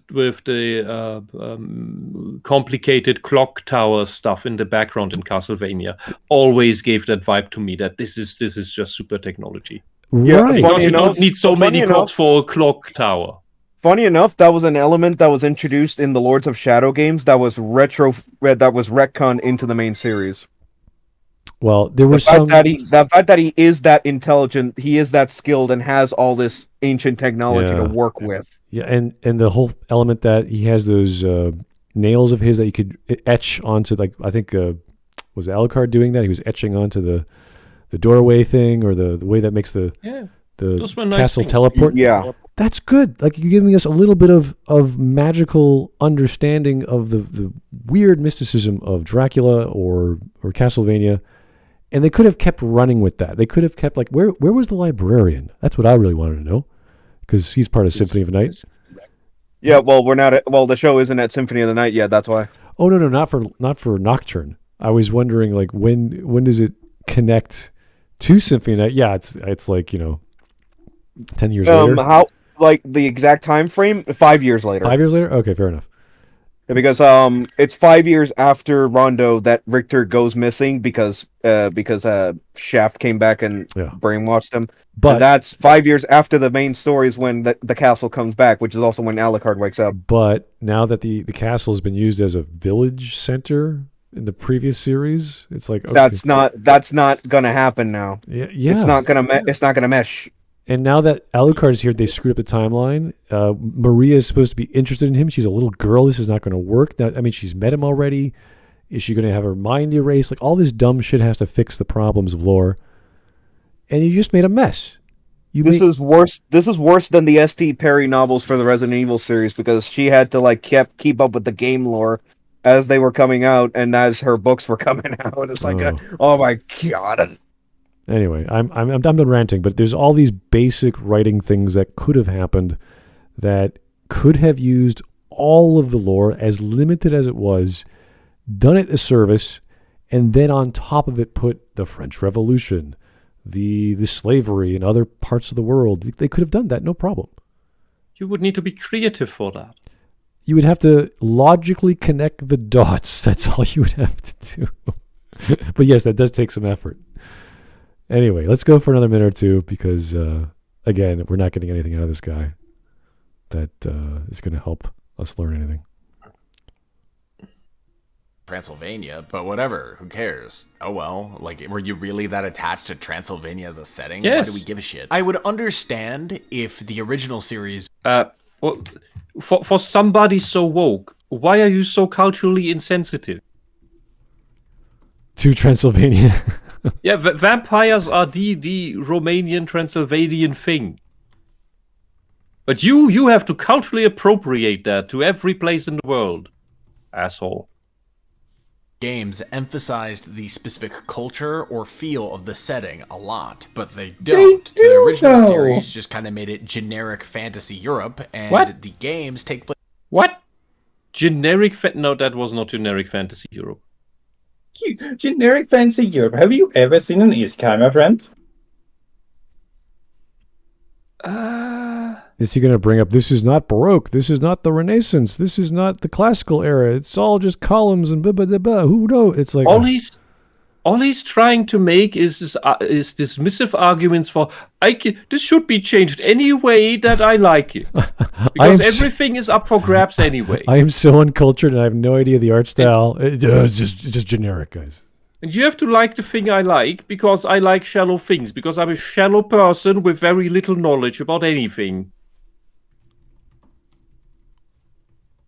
Place mostly, which could theoretically take...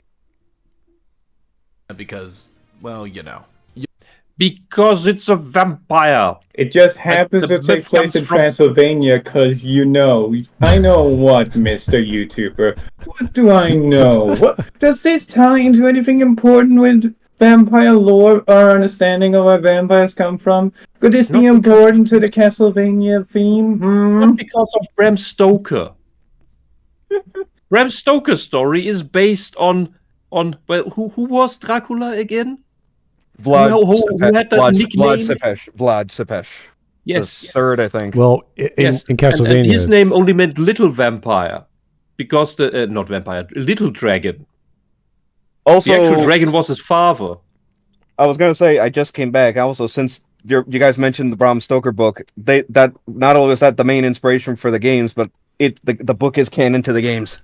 Oh, really? Cool. Yeah, that's the preamble for Bloodlines, which follows Quincy's son, Jonathan. John. Oh. Because in the Castlevania version of events, the reason why Quincy died in the book was because he was an indirect descendant of the Belmont clan, and so he tried to use the vampire killer against Dracula. He succeeded, but it killed him because he wasn't a pure descendant. Because that was after Symphony of the Night, where Shaft cursed the Belmont bloodline that they couldn't use the whip, or else it would kill them.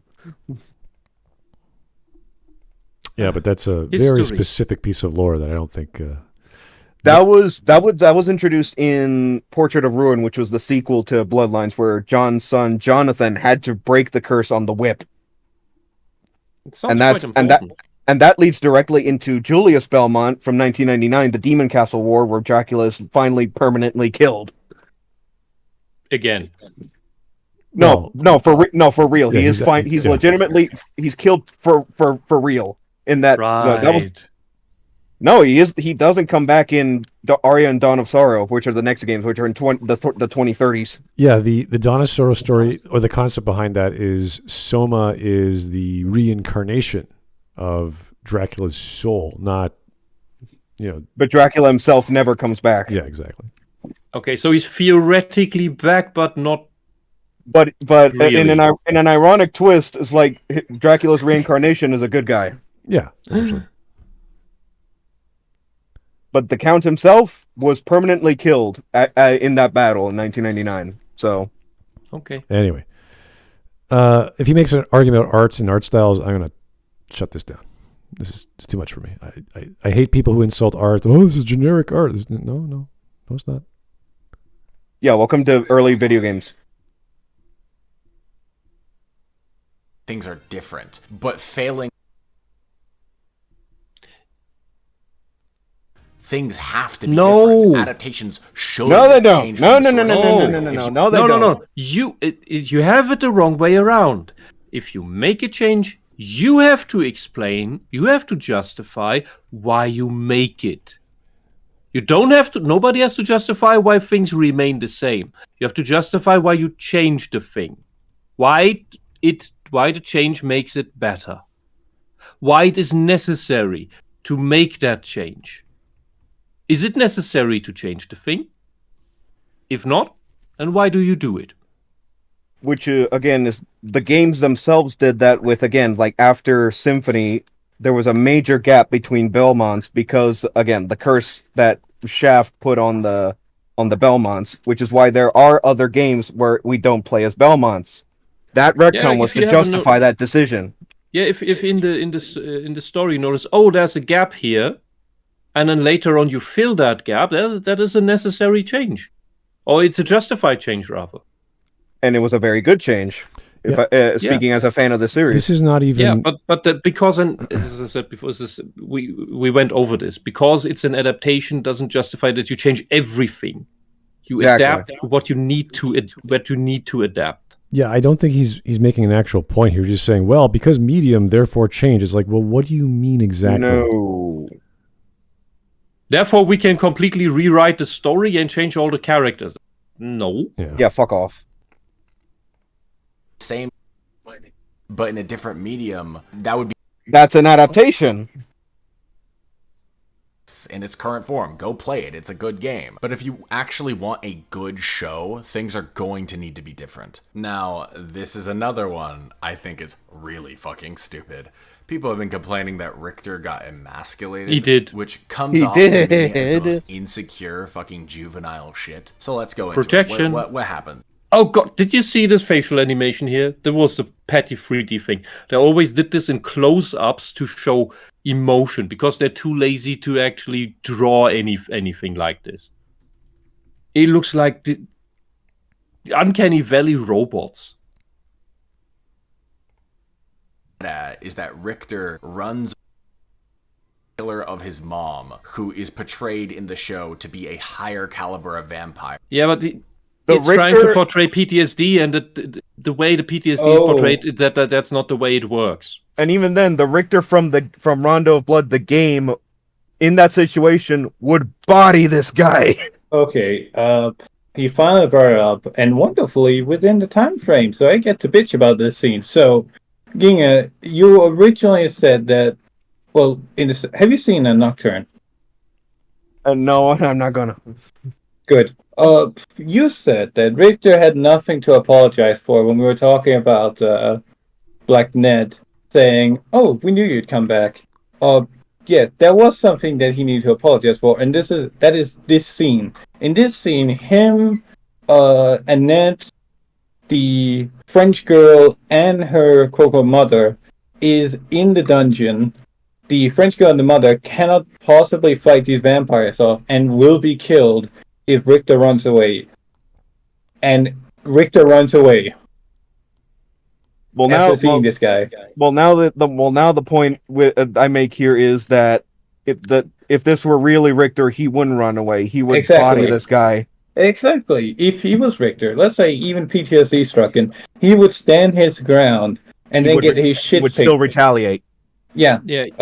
He would rather go into shock. He would not run. Yeah, he would probably get bodied if they wanted to go that route, but that would still be better. But no. They take the route of him being a coward, and the rest of the characters calling him a coward. Yeah, and then he runs for hours. Till he reaches a body of water and starts openly weeping. Compared to the Richter in the games, where as soon as he took a castle on his own, that he assaulted the castle on his own in the game, to the point where even before getting to the castle in the first place, Death intercepted him and still failed. Death at literally the first shot of the game. The thing about what I mean with the PTSD is wrongly portrayed is that he gets triggered in the wrong situation and reacts the wrong way. It's the devil's in the details there. But that's the problem here. He's in the wrong perspective to get triggered by it. I do like the element of this also betrays the character of Richter, because before Julius, Richter is the most powerful of the Belmonts, which is the reason why Shaft brainwashed him in the lead up to Symphony of the Night. Well, I do like the element that he does have a problem becoming the proper person he's supposed to be, and that's showcased with the death of his mother, and he's the example of why that happens. It's how it's done and everyone's reaction to that, which kind of pisses me off. It's good that it's connected to his past and his emotions, because it connects with Just very well, but they don't really do much with that. Just doesn't learn anything.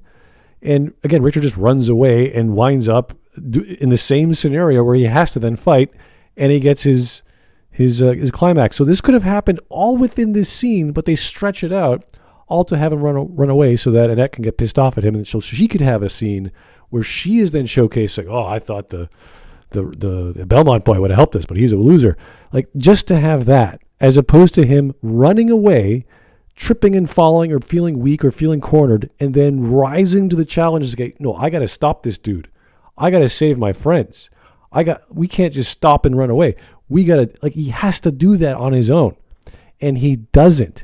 And this is the problem with climaxes in general. You have to have the choice, be an active choice. The character has to say, I'm going to do this now, as opposed to him just running, and then everyone catches up to him, and now he's stuck. Now now they're forcing him to do something that he doesn't want to do, as opposed to him choosing to make the choice to grow and fight and do whatever. So that's and all the women. Problem. All the women are strong enough that they can fight. Like Black Annette could hold back the blaxploitation vampire, and they magically managed to flee, which should also have been completely impossible in the situation. For reference, they throw down a sand smoke screen. And the vampires who are immune to that should just stand there because they read the script and watch them leave. And because if the vampire gets stunned by throwing some sand, then that would also have been enough to kill the vampires. Yeah, so this scene could have played out a little better. I do like the fact that it was tied to his past. It's just the execution. So the setup was there. They just didn't know what to do with it properly. And because they had Annette, they had to give her those scenes where she gets pissed off and she talks to, was it Tara or whatever her name is, Maria's mom. They had to do that. It's like, okay, yeah, whatever. It's silly. It's too much. They could have condensed this into one entire scene where he runs, he trips, he pisses himself, does something, gets back up and says, I'm going to fight. I'm scared as hell, but I got to save my friends because I am a Belmont. And he just said that like a minute ago where he fought that frickin' Count dude or whatever, the aristocratic vampire. So he was already like, I'm ready to fight.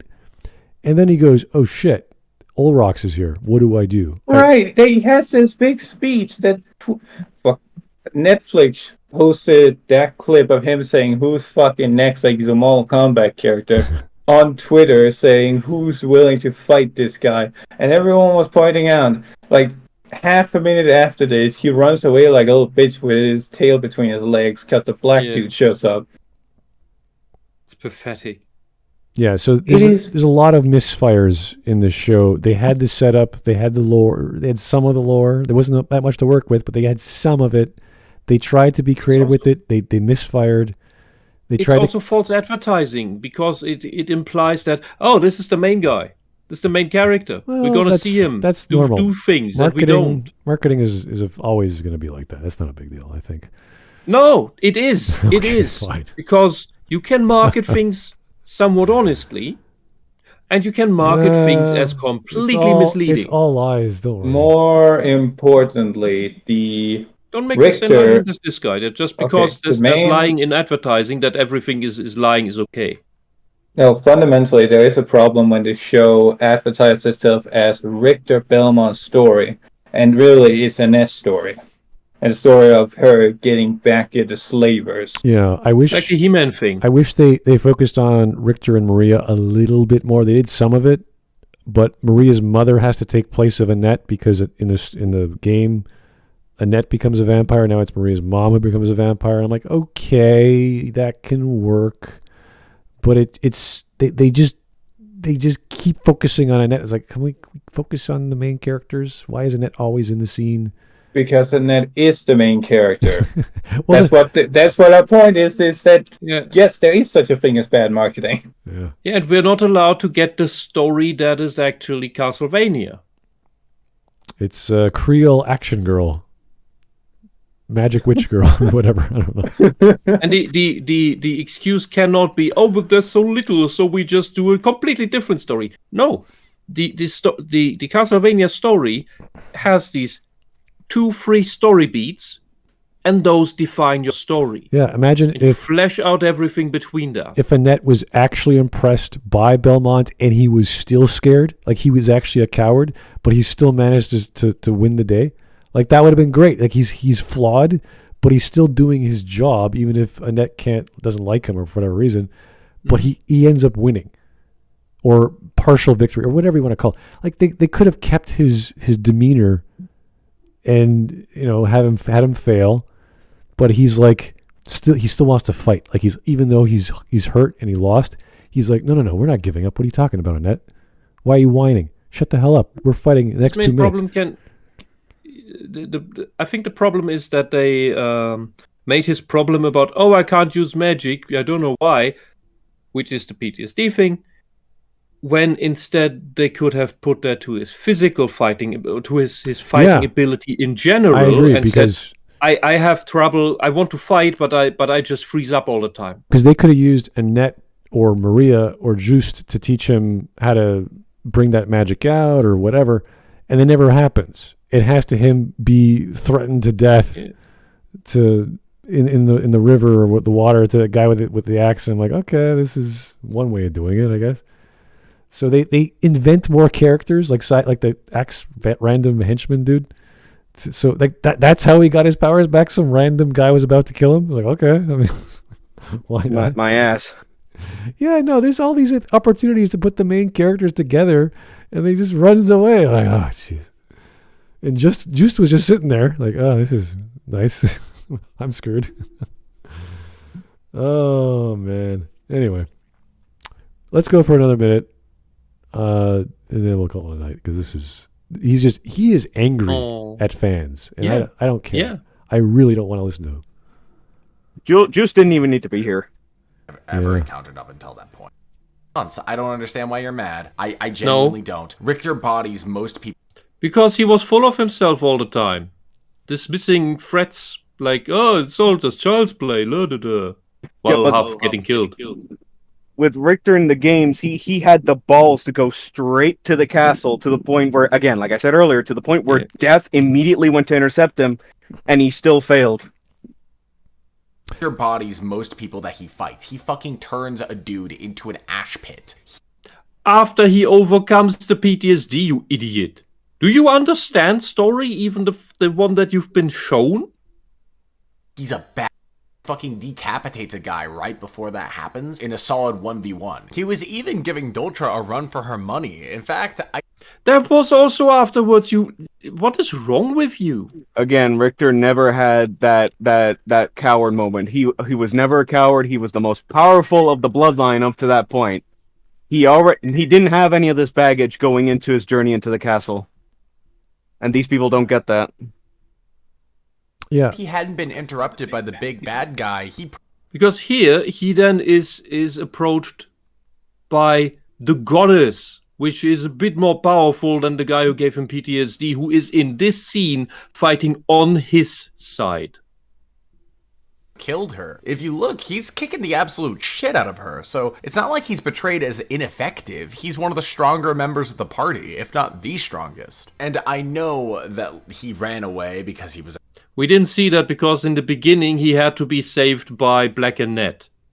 Because he couldn't beat a pathetic demon that the way he was held down by that demon could have just pushed its nails into his chest and he would just be dead. But instead it just loomed over him with its green poison saliva. But it then bled red blood. And none of the saliva that was just above his face ever hit him in any way. So I don't know what the fuck that scene was even. These people don't know how to write anything. And you, Mr.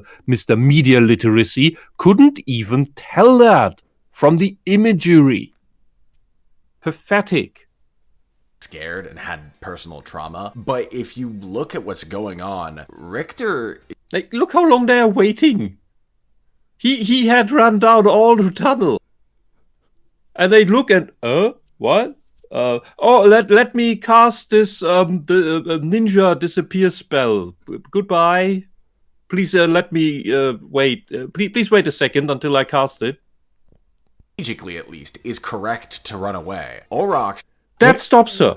That stops Super Vampire, who's got the blood of Sekhmet. So it's correct to run away? Why? Because he's also scared, but because it's okay to run away, it's okay that he's scared. All right. And so everybody has to pull out. What an argument. Because without him, it somehow doesn't work anymore, and the opera demon doesn't want to be saved anyway. It's The tactically Belmonts smart never to run away. Yeah, it's tactically smart to run. It's like, why? He didn't have a town portal scroll. He didn't have a library card from Symphony. Oh yeah, that's right. is way stronger than anything they've encountered up until this point, like I mentioned. And then later, when Richter talks to him, Aurochs is like, yeah, I could have killed you like 5 times already. That is a super No, he edgy couldn't. way to write. It's dumb. Don't write stuff like this. This is how idiot teenagers write. Kingerman? That's like, he could have killed Richter like 3 times by now. No, he couldn't. The Belmonts are stronger. Except if it here, was apparently. Castlevania and not Vocalvania. Dude, you can literally have Richter fight Aurochs in You're Symphony of the Night when you unlock him as a character. Yes, that is Castlevania. But this cartoon is not Castlevania, it's Vocalvania. Thank you, Wokovania. So yeah, straight up, they can't fight Aurochs. That is off the table. Why? Annette is actually the more brash and reckless person to try to force that interaction, which is in line with her characterization. Annette is portrayed as being in the wrong. She even wants to like go back and she wants to like run everyone's fade. And Maria, She wants to say, she means she's the hero. She wants to help everyone, you mean? No. She's an asshole. She doesn't care about anyone else but herself and her weird obsession. She's not a hero. Like, none of these SJW strong women are heroes. They're all selfish assholes without empathy.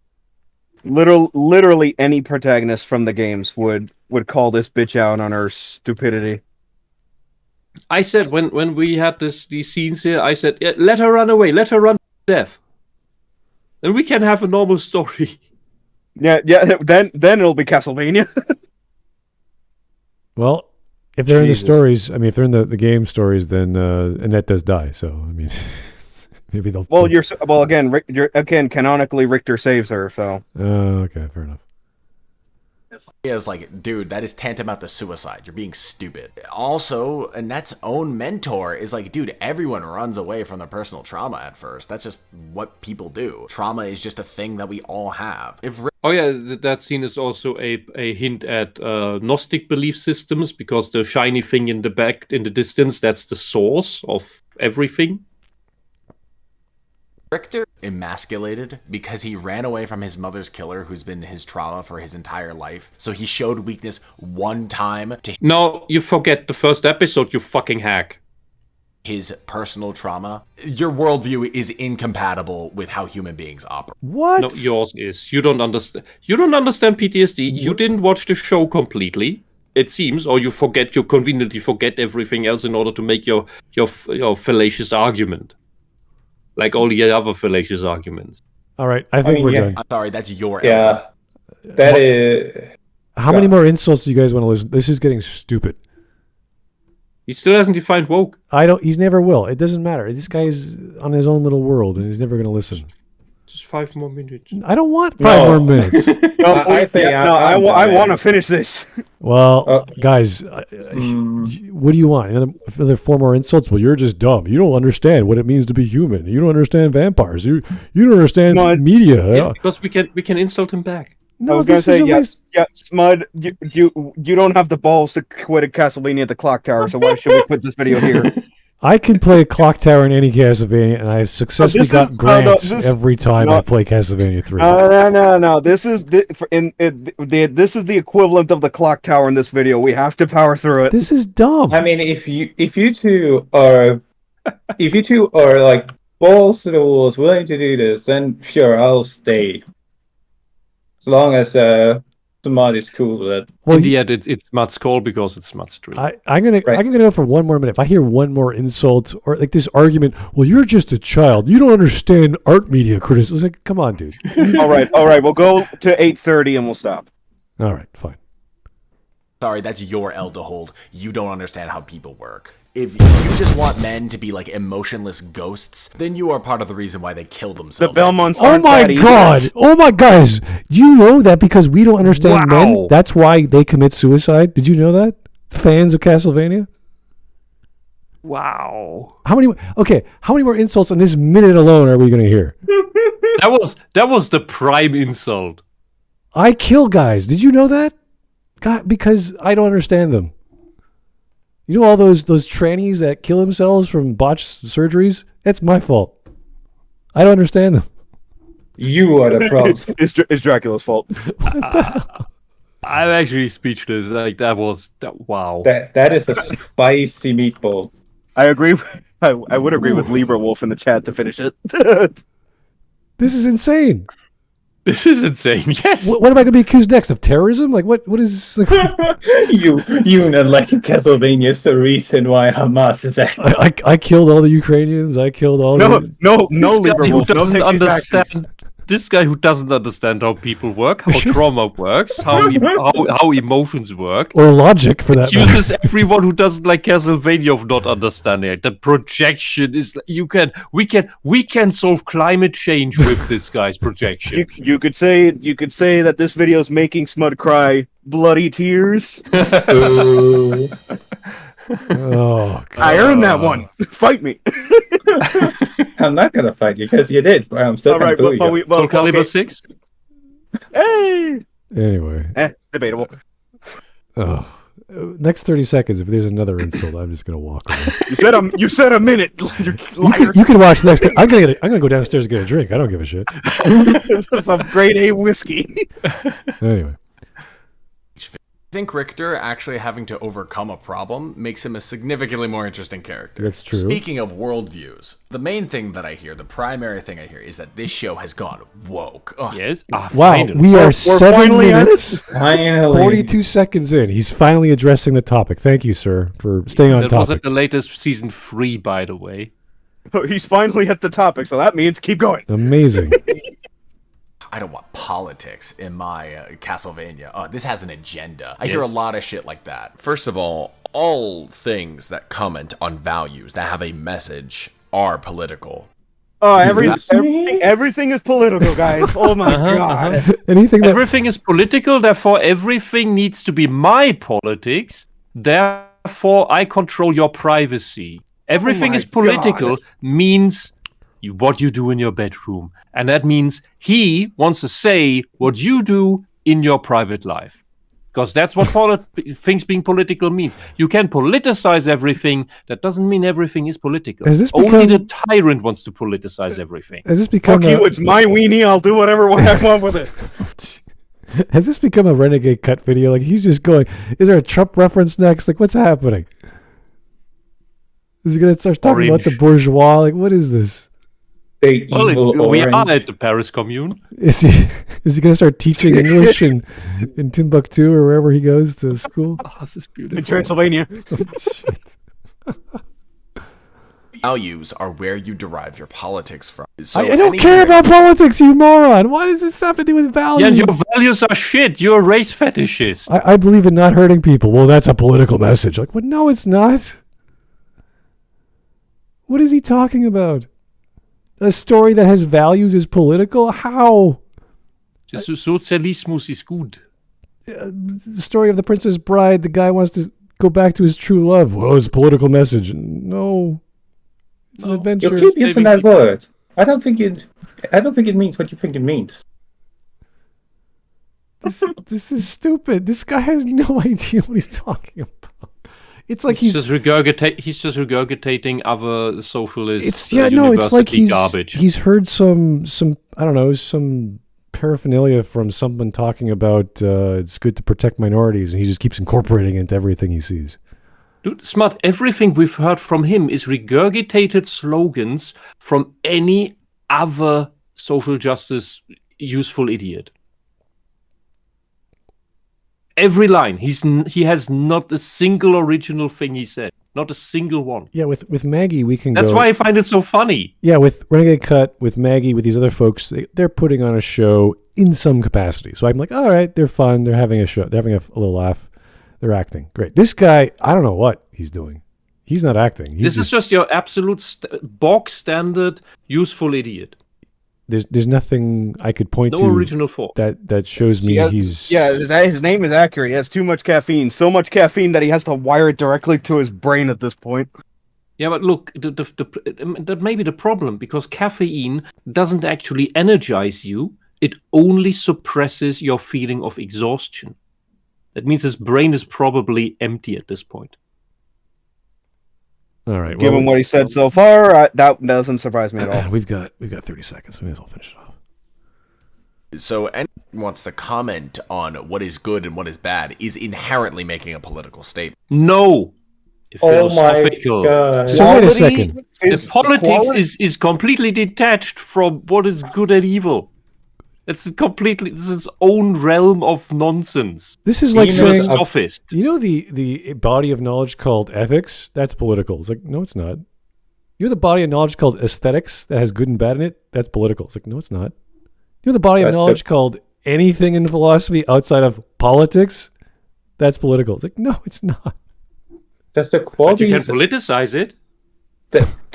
Okay, Gothic architecture is a mathematical equation. Is that political? You can politicize it. I know people that have politicized it. But is it political inherently? No, it's a fucking because building. Marv is racist. Yeah, it's a building with a mathematical equation to how you to construct it. You can mathemize, like you can turn it into a political symbol, just like this guy's clearly turned all opinions into political statements. The social justice movement has literally changed American curriculum in some states away from what Marv actually is to, oh, well, the answer is what you feel, like the Simpsons sketch with Lisa Simpson. Because well, who gets to tell what is right and what is not anyway? That's just a power structure thing. So we are doing critical Marv, where it's about how you feel the answer is right. They actively dump down the kids so that they will never be able to question authority, which is the social justice authority. That is how Marv becomes political. but it was not political. I'm scared of listening It's to the last just 2 minutes of big. this. It's just gonna be gobbledygook. Gonna be wonderful. I'm done, guys. We are done in 30 The last- seconds. You can watch la- it. You can No, watch no, it no, on don't- your own The time. last 2 minutes of insanity, Smud. I am not. This has been a nightmare. I think that This was guy the is most horrible. sinister. That was We the have most to- sinister laugh Whisp has ever made. What?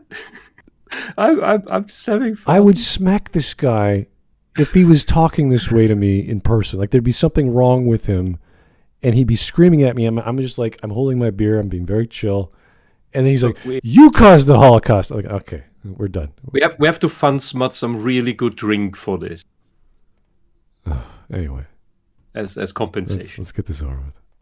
But let's just ignore that, okay? Let's just put that aside, even though that's like a fact of the world. Let's just put that aside Yeah, and look sure. at specifically Castlevania. The show has always been left of center. No. The inciting incident of the first show is a witch trial. What are you talking about? What does that have? It's nothing to do with left The Salem anything. how is that left of set of burning witches in history? Like, what are you talking It's about? about to snap right now. Oh, The Catholic Church versus paganism is left of center. Are you out of your frickin' mind? What? I mean, we can make. I'm not going into the pagan explanation again. But they weren't fond of homosexuals. Can Just you so imagine? you know. We can make it a political issue if he wants. I just don't think he's ready for what awaits at the end of this tunnel. I can't imagine talking to a historian saying, "Do you think the burning of Salem witches and the dark periods of humanity where we burn people alive because we thought they were whatever warlocks? Do you think that is a political message left of center?" They look at me like I was an idiot. No, being that is left of center. That's what he Sorry, means. what does he mean?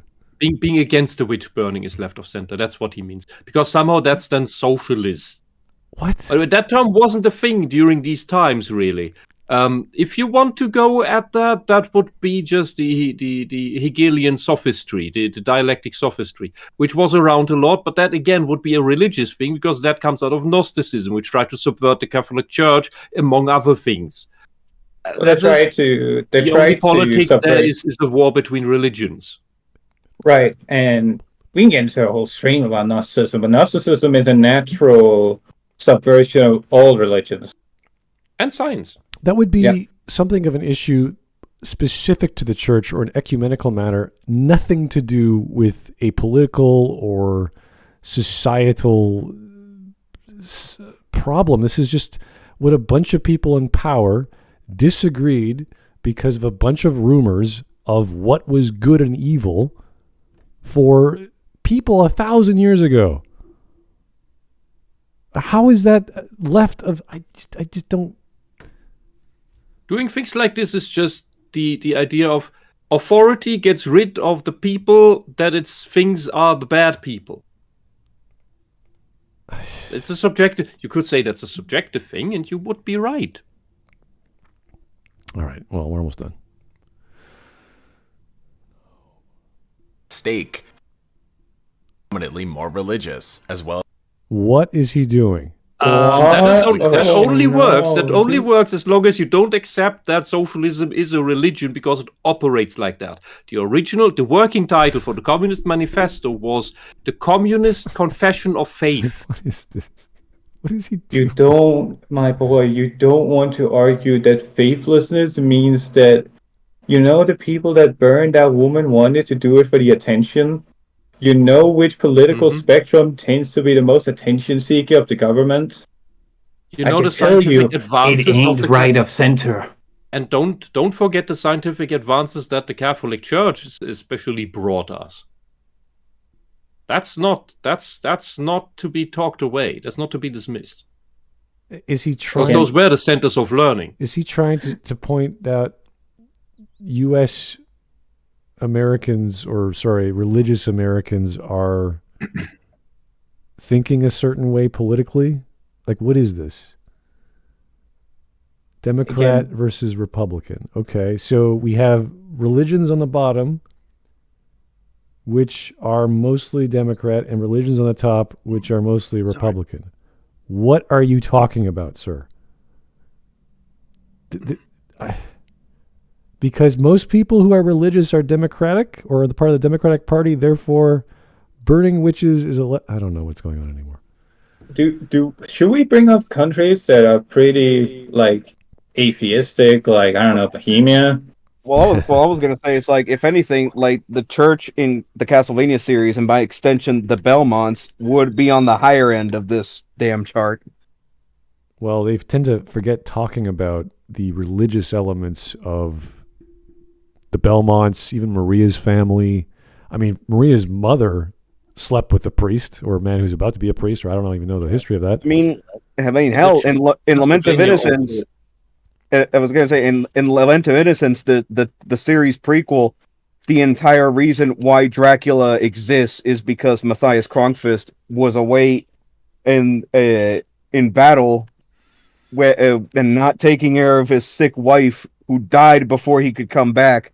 Yeah, he believes the entire reason why he used the Crimson and Ebony Stones to absorb the soul of Walter Bernard was as direct revenge against God for allowing his wife to die while he was away. Right. He was so religious that he hated what happened to his life as a result of what God did to his family. So as a result of the church sending him away, despite his wife needing him to take care of her.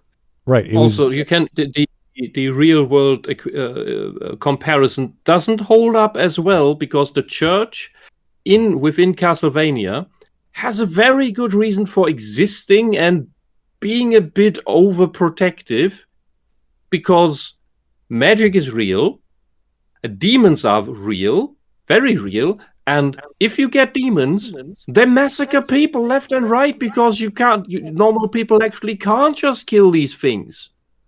You just get a town massacred easily if you have one or two of these running around. And combining that with the very existence of Dracula as of that point, which is the whole reason why the Belmonts are also part of that conflict as well. Leon is the one that started all that. Okay. Well, I'm going to call it here. I don't even want to hear what he has to say because this is stupid. Yeah, because and as again, his argument of it's always been woke is real. He makes the show argument, not the games.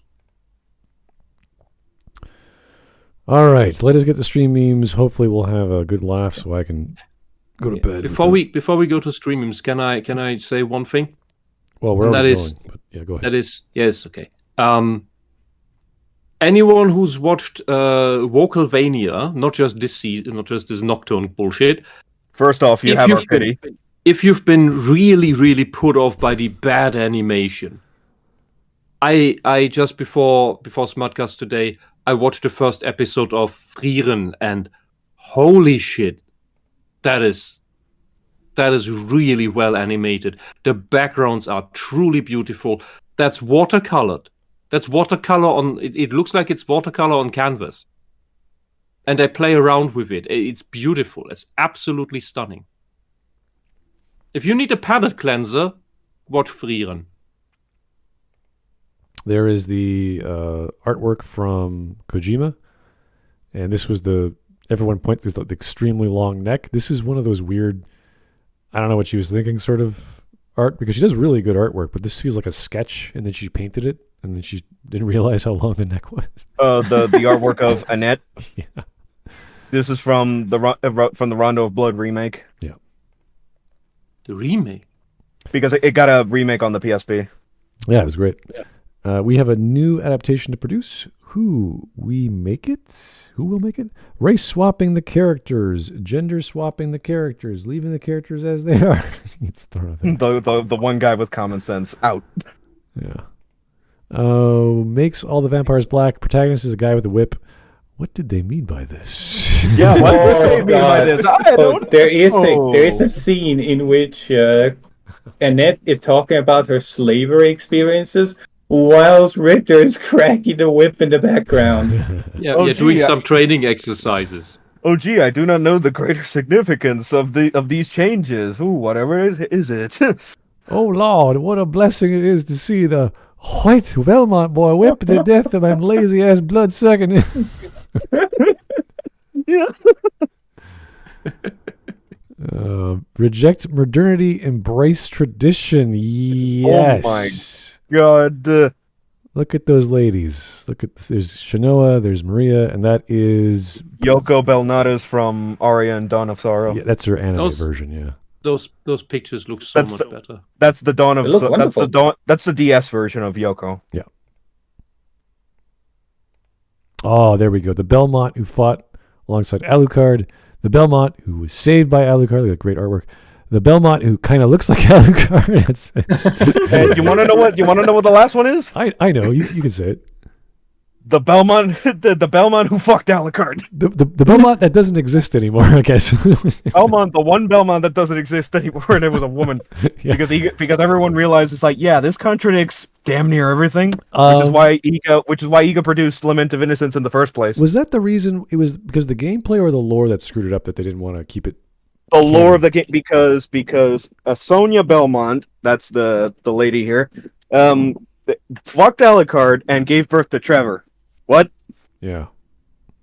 Makes no sense. Right. And then Ega helped produce Lament of Innocence, which retcons Sonia out completely in favor of Leon. Blade is born a half vampire due to his mother being bitten before giving birth to him. He has vampire abilities, but he can walk out in the sun. So Blade is so Alucard is basically the Castlevania equivalent of Blade. Fair enough, yeah. Except not Dracula's half-son. Yeah, but you missed the point, Legacy. Damn, these nerds mad about historical events and socioeconomic aspects being reflected in the show. The OG anime wasn't canon to the game. Oh, okay. And thank God, because otherwise I'd never discover I would be barking if I was Lenore's pet night creature Smith. Oh, Jesus. Whoa. These people have issues. This man just wants somebody to take care of him. And step on him. And I take pity on him. I was a little scared going into this because most Castlevania Nocturne criticism is in bad faith and just chalk down. Yeah, it's always bad faith, guys. Everything you disagree with, this person is in bad faith. Just chalk down to people of color bad or queer people bad instead of actual legit critique. For instance, So just the fun parts. For instance, I thought the pacing was a little fast, or really, you thought, okay, or that they could have had at least 2 more episodes. Oh, we need more episodes to tell a story if it makes sense. It felt a tad rushed, but not annoyingly so. Anyways, great. If you guys ever watched the first season, more episodes wouldn't have helped this because in the episodes they did nothing. They drag it out so long. You could get the main core elements of the show done in 3 episodes. Nocturne is not great for me due to a lot of reasons, but the people angry about race swapping, you mean black washing, a nothing character. They're not a nothing character who are fans of the series must be colorblind. Isaac? I found that unnecessary as well. Yeah, that was also unnecessary. Again, Curse of Darkness. It is a very clear race swap. You people don't know about Curse of Darkness. If you guys have seen Isaac in the original Curse of Darkness, he was this red rocker dude from Japan who looked like a pretty boy. So if you want to make him more realistic, I'm not against that. If you want to make him more in the art style of the lead designer of the characters, that's great. I don't care.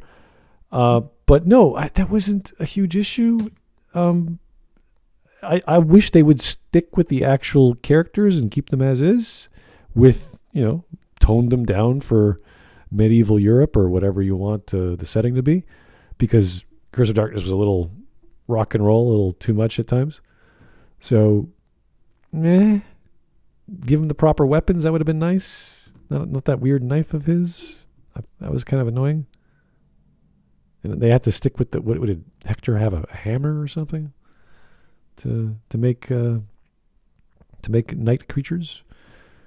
I don't know. They did a lot of liberties with that story. The knife always sucks in the games. The knife, yeah, and it's super strong. It's amazingly powerful when he's fighting everyone else. Like, okay, it's a dagger. Like, what are you doing? Anyway, here we got Rondo of Blood 93 and Nocturne 2023. Oh my God, this year is Rondo of Blood's 30th anniversary. I completely forgot. I have a conspiracy theory about how Nocturne was initially going to be way more game accurate And it ended up being follow me on my autistic dive into the story elements that call themselves Castlevania. Oh, really? Did Drake Dojo or Jojo do something like that? Yeah, that looks really interesting because I think he's onto something. Yeah. I would have liked to. I saw this before seeing Nocturne, so. Yeah, is that a video or did he make a series of Twitter posts? What did he do?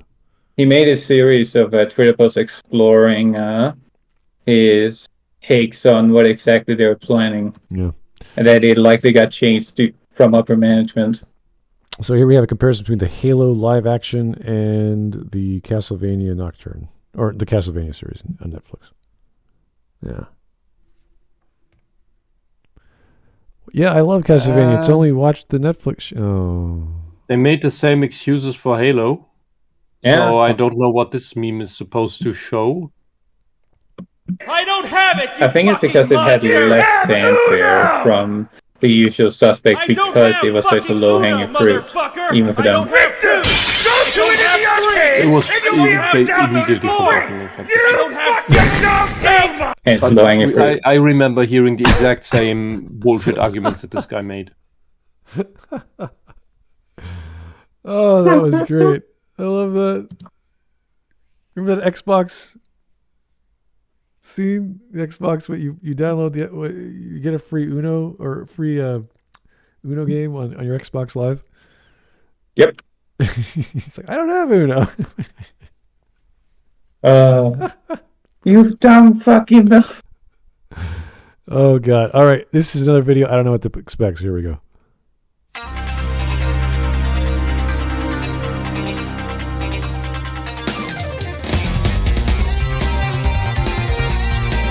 All right, I'm going to stop it or else I'm going to get copyright. Yes, I was going to say stop it right now. Yeah, it's like 10 seconds in. I'm like, ooh. Or mute it. Because it's just showing like the Richter like on his knees crying compared directly with the opening cinematic of Rondo of Blood where Richter's like suiting up, getting ready for the fight, and it's just beating a complete badass the whole way through. I bring a sort of gun to the airport? What the hell? A sort of... Okay. What is that? The hell? I don't know either. Put a chick in it. Make her lame and gay. Yeah, there's that guy's... Wasn't that from the Panderverse thing? Yeah, okay. What is happening here? That's Zoolander. Oh, okay. Zoolander and his arch nemesis in the movie. Yeah, okay. And they put him in Devil May Cry. That's funny. I was like, what is happening? That's going to be the next thing. Comedy and action. Yeah, well. What if alcohol was addicted to me and I'm just a victim? Did you ever think of that? Thank you, retard. Very gay? Oh my God. What the hell did that come from? I choose to have sex with this woman not because she wants to, but because I am stronger. Oh my goodness. What the heck does that have to do with anything? I don't know. Dracula in modern pop culture. I'm a tragic, tortured, depressed, and romantic charmer. Dracula in the book. I straight up eat babies. All right. Yeah. And me looking at Dracula after rubbing garlic over me except my cock. What the hell? Anyway. That's gay. I don't know what that is. That's just gay. Buff dude hunts a vampire terrorizing villages. That is Castlevania 3? No, that's Castlevania 1. Man needs to kill 3 bad guys to dispel a curse. Simon's Quest. That's a very brief way of describing Simon's Quest. Guy with a magical whip, an elemental mage, an edgelord in a cloak, and a swordsman. He's not a swordsman. He's a pirate. Hunt a resurrected vampire lord. Okay, Dracula's curse. Angsty teen beats up weird old man for tormenting young women. Okay, it's Dracula X. Vampire Lord's son has to clean up the mess that his dad left behind before he died. Why is it JoJo? Oh, it's all JoJo comparisons. I just realized that. Okay. Yeah, I know. There's lots of references actually to JoJo in Dracula in Castlevania. Every time I hear blaxploitation vampire, okay, I don't know where that's from. Draw yourself in the comments. What? What is there a comment where you can draw yourself in a certain website? There might be. That sounds pretty cool. Oh no. I like apples is political now. Obviously is a political statement. Sure. A kick in the nuts is political. Castlevania fans, it's your fault the Holocaust happens. I mean, I did cause the Holocaust, but Castlevania didn't factor into the decision. Thank you, Giga Chad. We appreciate your candor about that. And the next one, you can make a political opinion about everything, but nothing is inherently political by nature. Ha ha ha. This is Smud's Joker moment. If I met this man in real life, I would peel off his skin. There's certain things you don't do in public, and you don't say multiple accusations like it's because of you and you're thinking that you caused the World War III or whatever. You just don't do stupid shit like that. It's childish. Smud saying if I had met this person in real life, I would punch him. If he was probably one of the angriest we've seen you on stream. Look, that's still just a bar fight. It is a bar fight. If you talk like that in person, and I'm chill, like I'll never get angry with a glass of beer in my hand. I never will. But once the beer is done, and you're still talking to me, and you're telling me I'm a horrible person because I don't like the things you like, and my attitude caused all these other things to happen, and I'm just like all these other evil people. It's like, okay, let's go outside. It's that simple. I think you've said enough, and I've heard enough, and you need to be taught a lesson. That's what. Because what am I going to do? Argue with this guy? No. I'm either going to walk away or I'm going to put my elbow down his neck. I don't know. Gory torture is not necessary. That's what they do. Well, if they talk that way, that angrily, they will get response that angrily. There's no need for that level of emotion, unless you're going to fight. As you shout, as the saying goes, as you shout into the forest, it echoes out. So that was a horrible video for many reasons related to criticism, logic, history, religion, media criticism. Sorry, there's criticism and there's like the logic in media and like the logic and just criticism. That we could have talked about adaptation arguments, but he didn't. So there was no reason for us to bring that up. There was so many things wrong with this. And I don't know what Wisp was saying, that's about, his political ideology, and he was taught this way, and he's an idiot, and I don't know, and I don't care. And it's not worth your time. I'm going to leave a comment. If you look at the like to dislike ratio, it's atrocious. So he obviously is not understanding his audience. And he's not that popular. Hey. So let me just make sure. Yeah. It's October? Yeah, I just loaded up the video. It's 1,100 to 853. So I'm going to leave my comment. Still positive. Yeah, it's above 50%, but I'm going to leave my comment and there's no need to cover this guy anymore. We've done it twice already.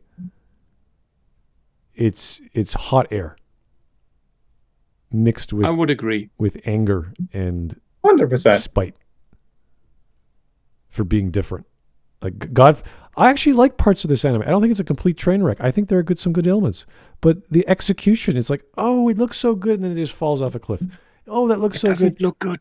Not visually, literally. I mean, the element I saw, like Richter's trauma. That's a good thing. There was promising elements, is what you're trying to say. They set the setup. There wasn't enough setup, but there was some setups. I thought that was a good one. That Maria is part of a revolution. Interesting. Okay, what do you do? Yes, up for the Ruby Brainrot Smart. See the potential. Correct it yourself. Is that what happened with Ruby? Is that the whole? That is a Ruby Brainrot. Yes, everyone falls for it. Okay. You see some potential in the show. You see how you could fix it, and you try to improve it. Yeah. I will not fix Shad's book. That doesn't deserve to be fixed. Yeah. Anyway, I will finish it. I'm glad we got it over because I wanted to do this yesterday. We waited for Gingaman. I'm glad Gingaman's here because he knows a lot about Castlevania that even I don't know, which is cool. So thanks for waiting for that, Gingaman. I appreciate it. Yes. Yeah, no. I still say watch the show because if you're a Castlevania fan, you take what you can get. And we have to wait for Iga to, come up with another video game like 5 years from now or whatever. I'm just like, as a Castlevania fan, don't watch it. I know. There's that argument as well. But I do think the voice acting is good, even if the writing is bad. I do think the color scheme is good, even if the animation is not so hot to go with that. I like the interpretation. I just don't like the execution. So just rewatch Vampire Hunter: The Bloodlust again. Well, you do that anyway, so That's but that's a better Castlevania than Castlevania. What was the other one? The Hugh Jackman version of Van Helsing. Van Helsing. I have that one on DVD. I still need to watch it. All right, fair enough. I haven't heard of it before. I saw the first something 20 to look minutes. forward to. It was kind of corny, but it's fun. That's okay. Yeah. Castlevania is a bit corny. That's okay. Yeah, that's the thing. Like, Never forget. Never forget. This castle is a creature of chaos. It may take many incarnations. Yeah, see, that's what I wanted. I wanted them to run with all the famous lines. Like, if there's a creature of chaos, personify it. Give it a character. Make a guy who's the essence or a girl who's the essence of the castle, and they're constantly like confused. Who am I? And it's a little girl. Oh, we gotta protect this little girl. Oh no, it's the essence of the castle. Or if you could have Forge Masters, the guys who make villains, the creatures, give us the lore and where those villains. Why does one man transform into that kind of creature? What's the science behind that? Give me. Well, that's the entire reason why that was given its own game in the first place. Yeah, I want to know. I want to give me all that wonderful juicy lore. Explore. Yeah, give me that crazy librarian. Why is he crazy? Why is he money hungry and he's stuck in this castle? What's the story behind that? That'd be great to figure out. I want to know. The librarian is loyal to Dracula, but if you pay him the right amount, fuck it. Right. Maybe there's someone in charge of the kitchen. Was there a butler? Was there a chef? Was there a maid? What? Give me more. Give me all the stuff that I like. And again, Olrox, it has his own entire wing of the damn castle. How did that happen? Why is suddenly Sypha Mexican? Like, I didn't understand all these changes, and it didn't really work with me too well. And of course, making her a superhero did not help. So I wanted her a slow-moving girl with a staff that could barely cast magic. That's what I wanted. Not Iceman plus Pyro plus what was her third power? Lightning? Lightning orbs. But could you do that in the anime? I don't remember. All the things. I don't think in the anime, no, but that was so broken in Castlevania 3. Oh yeah, she was amazing with those orbs, but she's the partner that Trevor ends that story with. She's a freaking god in the first series. It's ridiculous. She's just more powerful than multiple vampires attacking her. It's stupid. And the weird thing is that in the game she is that powerful. They just don't go that route. Yeah. They don't show her as being a god like that. And they completely... The interesting part is when they build up to that. They completely forgot Grant, which is a shame because Grant was, a pirate. Pirates are awesome. That would have been an entire subplot by itself. Just have Grant. The reason why he joins Trevor is because Dracula killed his entire family. Perfect. Revenge. Thank you. Done. There's so many things they could have worked with or fleshed out, and they just did their own thing instead. Anyway, I think Castlevania is come and gone for all of us. I don't think they're going to be making any more, and we have what we have. They will. They'll try. They've already renewed it for a second season. No, not the show. Who cares about the show? I don't give a shit. It's the games. We have to focus on all the. We'll always have the games. Yeah, and we have all the wonderful Metroidvanias coming out. There's all kinds. Fair enough. Yeah, so we have to look forward to that. And so like we have Bloodstain from Iga. Metroid came back with Dread. A whole bunch of indie Metroidvanias as well. It's like the genre has never been more thriving. It just doesn't have the same level of polish, unfortunately. But and obviously, nothing's ever going to top Super Metroid and Symphony of the Night, obviously. Yeah, that's true.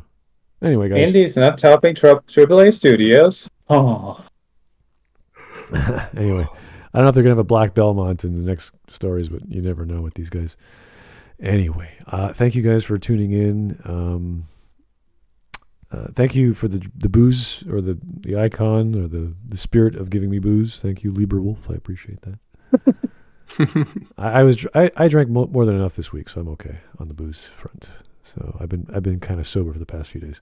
Anyway, good video to cover. Horrible video by its very nature, but still topic we like. Wait, is it good or horrible? Make up your mind. Oh no, I'm glad we covered it. It was good for me. Good to cover it. The video itself is bad. Okay. Oh yeah. So good that you guys pointed that out. But I don't think this guy is going to be worthy of ever listening to again. If he's angry at the fans and saying all these, he's shown that he's a brainwashed sophist. If it was Maggie May, it's fun. It's a goofy. She's a silly curse person who believes in nonsense, and that's fun. This guy actually, there's no facade. It's just him, and he's angry. So who cares?